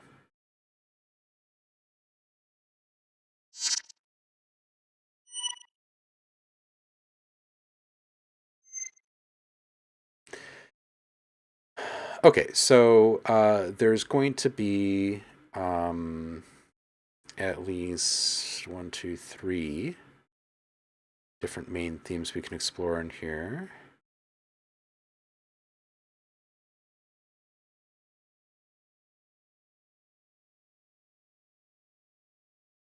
This is good. Another world. Yeah, so here, I'll show you. So this is the plotting and planning phase. You know me, always happy to share this stuff with you. So here's how this conversation goes. Ghost Hack says, hey, You make UI sounds. We want to see if our community is into UI sounds or needs them, right? So I say, okay, cool. So here's some stuff we can explore, right? We can talk like a series, like an ongoing series. If they are, we could do standalone packs if you're unsure. So like, hey, let's do a standalone pack first, see if they're into it. Cool. So we'll make a standalone pack. It's going to be a holistic pack, which means that it's going to have a little bit of everything, right? All of the different types of sounds that you could encounter in a UI pack within reason should then be included in this, right? So it's not just buttons, but it's clicks and swipes and scrolls and alerts, notifications, alarms, system sounds, all of that type of stuff, right? So then you have to figure out, okay, so what is the theme? Okay, well, I'm calling this one futuristic UI, so it's going to be pretty digital in nature. And then I've also added um, the added layer of HUD, a heads-up display. So this is HUD UI. So then that tells me that there also has to be system sounds in place, power up, power down, malfunction, error, you know, successful, whatever. Um, and now that kind of gives us the type of environment we're working in and the medium that we're working in and kind of, some guardrails, some boundaries within we can operate. And then beyond that, it's going to be the curation process. So it's you produce in abundance, knowing that this is going to be 500-ish sounds, like in that ballpark. You can kind of quickly look at a list like this and kind of start breaking down how many types of sounds you need in each one of the categories. Um,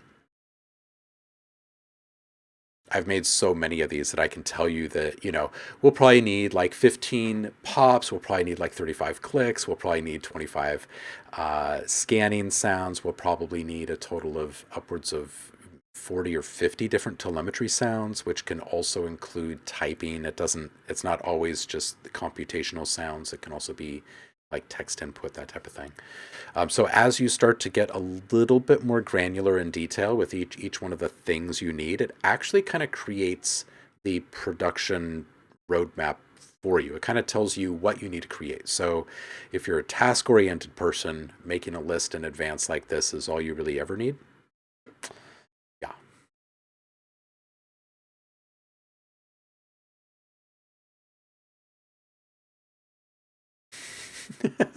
Weird. Maybe it glitches because it's like, oh, I see here that you don't have ads turned on, but we really want to put ads in front of people.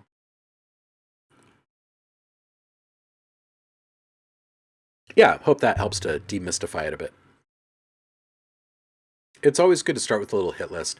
It's very easy to start to go down the rabbit hole and just kind of keep pressing buttons and kind of forget what you're supposed to be doing. But if you start with the mindset of I'm going to explore freely with the intention of overproducing, and then you just kind of tell yourself, look up at the clock every 10 minutes or so, right? And work in batches, which is why you see me work in kind of this drop down method. This first row of sounds was pretty different than the next row of sounds, and so on and so forth. So you kind of keep working your way down the list. We started with some telemetry, kind of computational.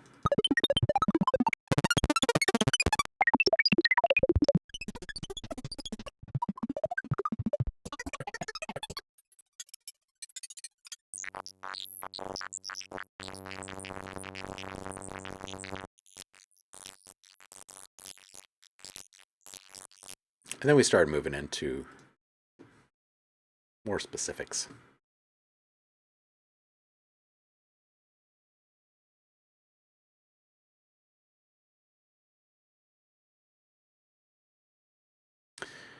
Danny is here.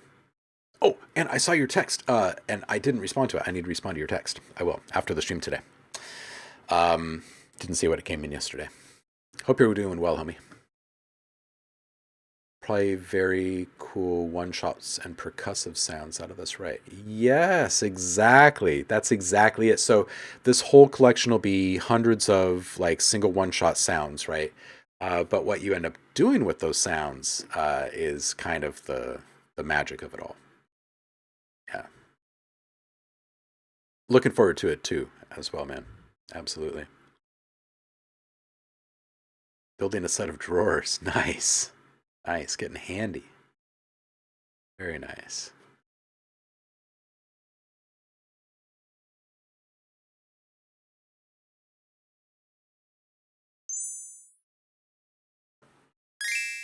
Oh, right. And then we did some chimes,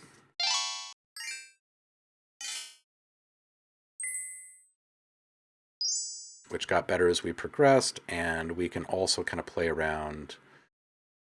Uh, bu- bu- bu- bu- bu- bu-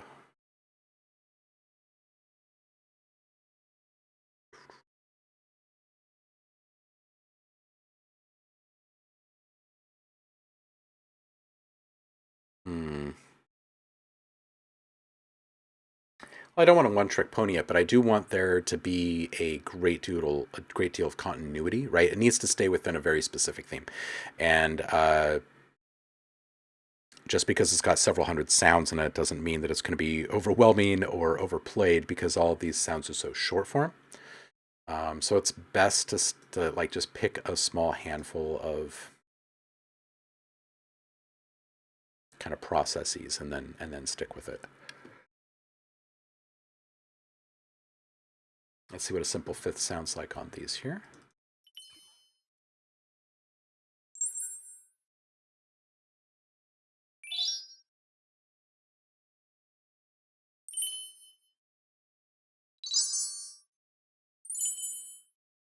Yeah, that's pretty transformative, really. If we were to go into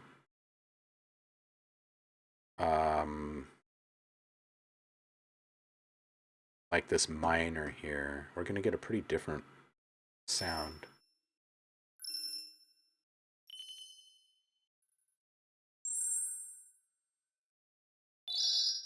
Yeah, these are actually really great for a number of different things, but for alarms specifically, right? We like this is a fine notification sound, but it would be better perhaps utilized if it was incessant, right?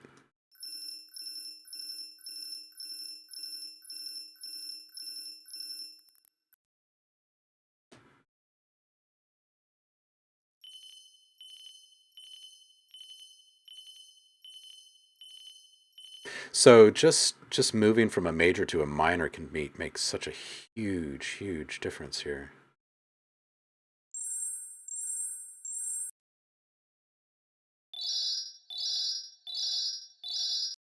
That could be like an incoming call.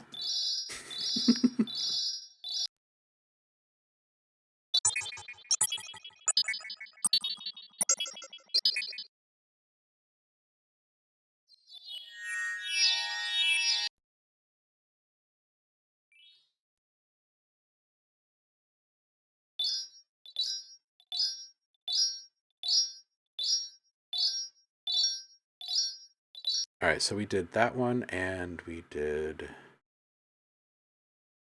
which one? Which one was it that I did? Was it Crumple Wash? Yes, it was. Okay, so Crumple Wash and Simple Fifths, we can make our notifications and our alarms using those two. So I'm going to make note of that really quick.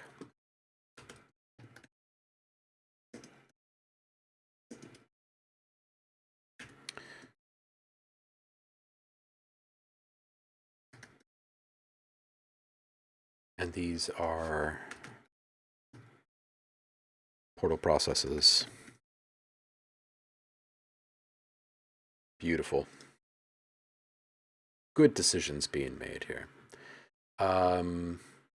Now, that said, there's also uh, the beauty and power of saturation. So we're just going to, for simplicity's sake, we're going to jump into thermal. We're going to get into some nastier type stuff. The feedback category can give us really nice kind of warm, soft button tones and stuff, which are really nice for digital graphic display, heads-up display, holographic interface, that type of thing. But if we use some extreme settings at a really, really, really low percentage, like let's put in this viviseptual vivisepulture and put it at like a 2% and see what it sounds like. Nah. Let's try this. Nah. This. Okay, now that sounds pretty interesting. So if we take out all of the dry here, that's a pretty interesting thing. So if we get in and we take away our spatial stuff, maybe this chorus.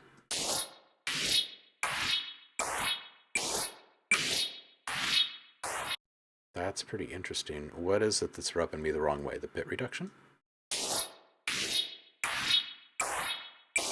Probably. Okay, now we just need our... Oh.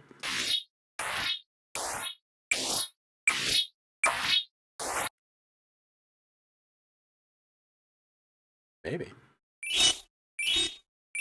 That one's pretty interesting.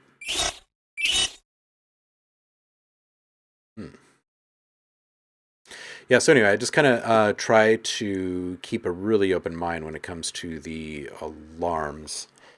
Who pointed it out earlier? I think it was Blazin. It was Blazin. Just found it. I love the annoying stuff for alarms. They're annoying. It's true. If you skip the step of annoying, then that's the kind of alarm that gets snoozed, right?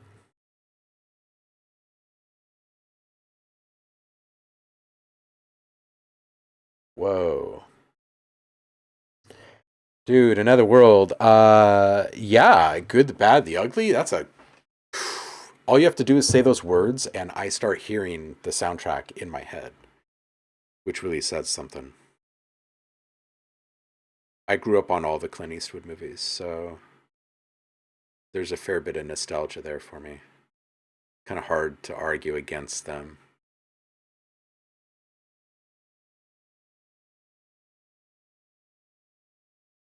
Yeah, the scores are excellent. So, so good. So good. Sergio. Let's move on to this guy over here. And before moving on completely, I'm just going to go back. We played briefly with a multi-effect, which are actually really quite good for this type of thing.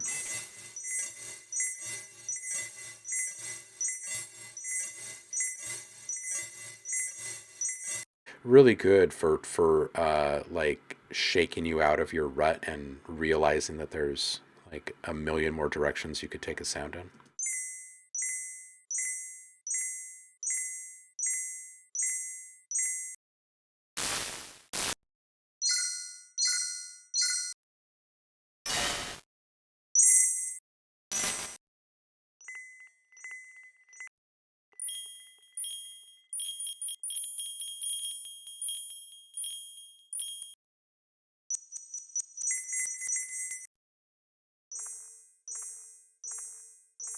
But usually how I end up doing this for my alerts and alarms, for those that are trying to recreate this type of workflow at home, typically what I will do is I will pick a couple of candidates that I think are really good, and I'll find a couple of processes to run on them that keep them in line with one another, so there's some continuity, since they'll be in the same pack and all.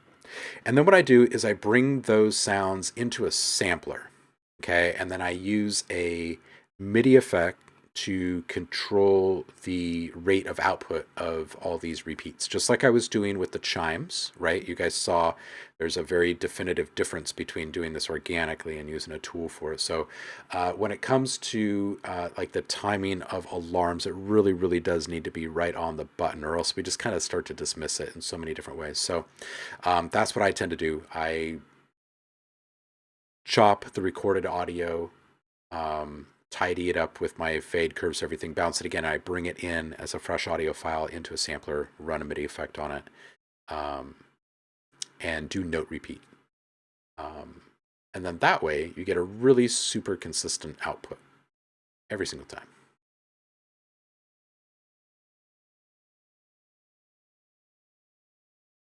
Ooh, the original Friday the 13th too. Yeah, that is a pretty good one. That is a pretty good one. Paul, you take care. Yeah, with the trumpet. Oh, so good. So good.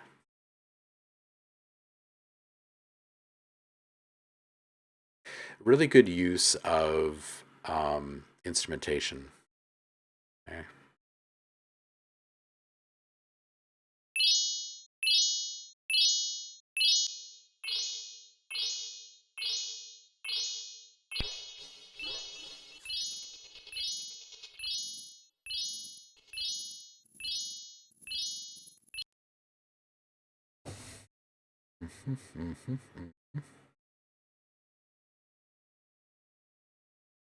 All right, so got some good ideas.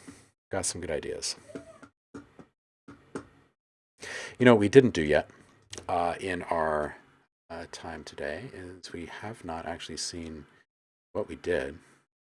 Let's start with this row of sounds right here, shall we? We'll just strip silence on each one of these. Let's set our threshold for silence here. And then we'll just set this thing on automatic and let it go. Got 3 there. There. There. 2 more there. Another there. Again.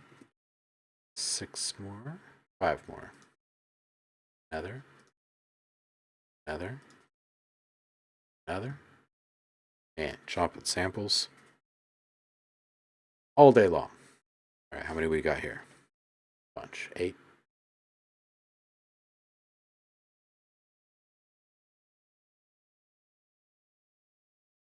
I do not worry during this part of the process. If I accidentally chop something erroneously, I can easily fix it. All right, so on to the next. Ooh, this one looks a little different. Let's send a little bit off of that one. That's not bad. 12 more samples there. 5 there. 7 there. Tidy up this one. This guy. These 2. Oh, what do we have here? Oh, okay. Well, then let's just take all. Oops. Not what I want. I want unpack.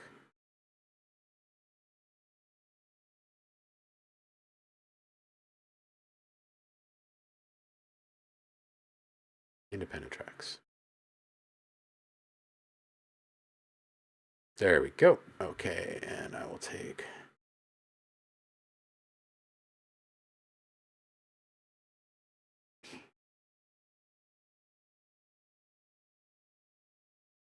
And we'll split silence there. I will put this guy up here too. He can play.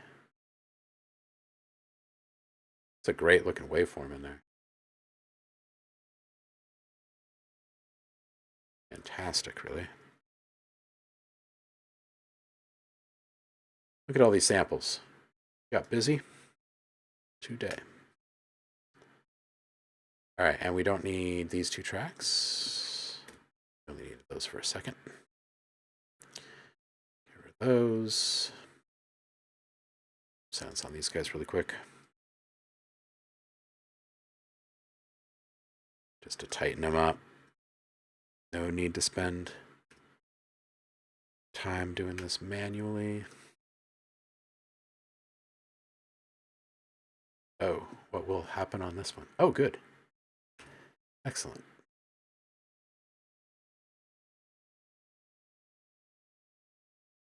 Two, great.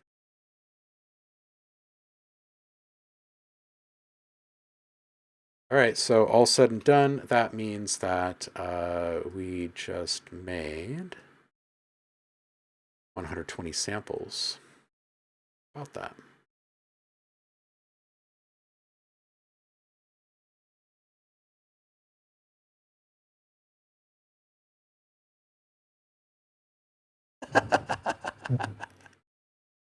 Liv says, man, if I were a note repeat, I'd be so insecure around arpeggiators. Oh, another good but simple one, Jaws. Yeah, it's the simple ones that stick with you. The simple ones with recurring melodies are the best. It's so true.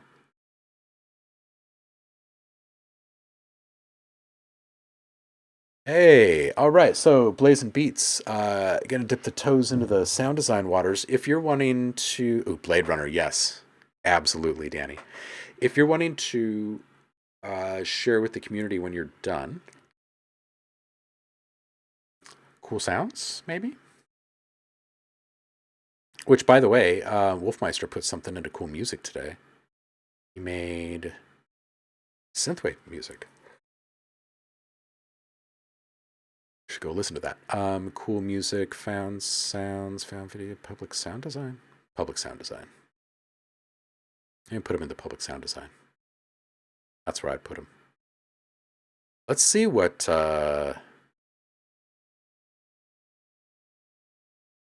Wolfie made. Oh, he's already released it and stuff. Man.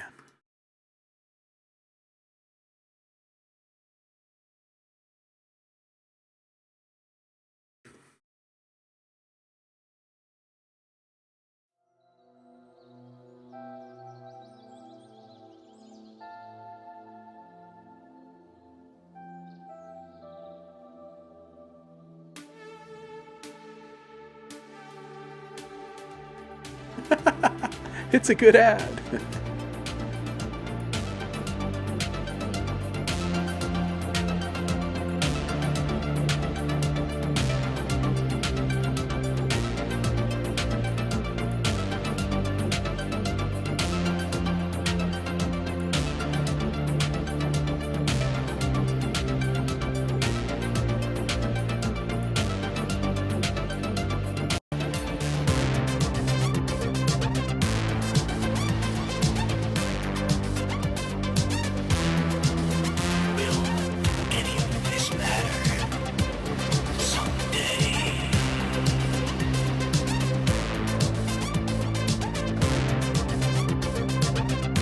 Dude's been on a roll lately. He's been working on his sound. Sounding good. Blazing Beats is asking, cool, is there a format for that? Ah, yeah. 2448 is probably the best. Probably the best. Wave. 2448. Bleep bloop. Take care, Netherworld. Sucker Punch soundtrack.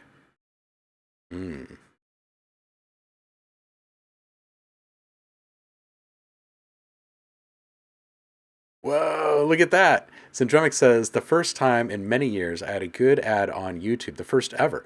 Eve Online looks good. I watched the entire 6-minute ad. That's awesome. It's nice when something actually speaks to you, right? uh, oh, right? Liv, isn't that the way? Sometimes you have a really awesome soundtrack and the movie is just like, ugh, I wouldn't watch it again, but I would listen to the soundtrack a bunch. Outside of like girls in skimpy outfits. It's true. It's true. It is true. Um, oh my goodness, kitty cats. It is 1:06 p.m. here in the Pacific Northwest, and that means that I should probably be heading in a different direction from y'all. I'm going to hit save on this and go over here and refresh this page and see who's streaming right now. Didn't realize we had gotten on so late in the day.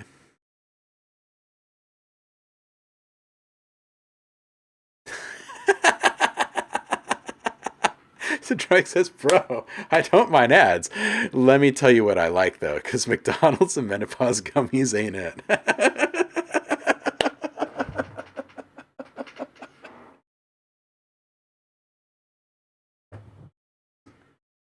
Maybe you're just not doing the menopause gummies right when you're eating your McDonald's, bro. I mean, menopause gummies?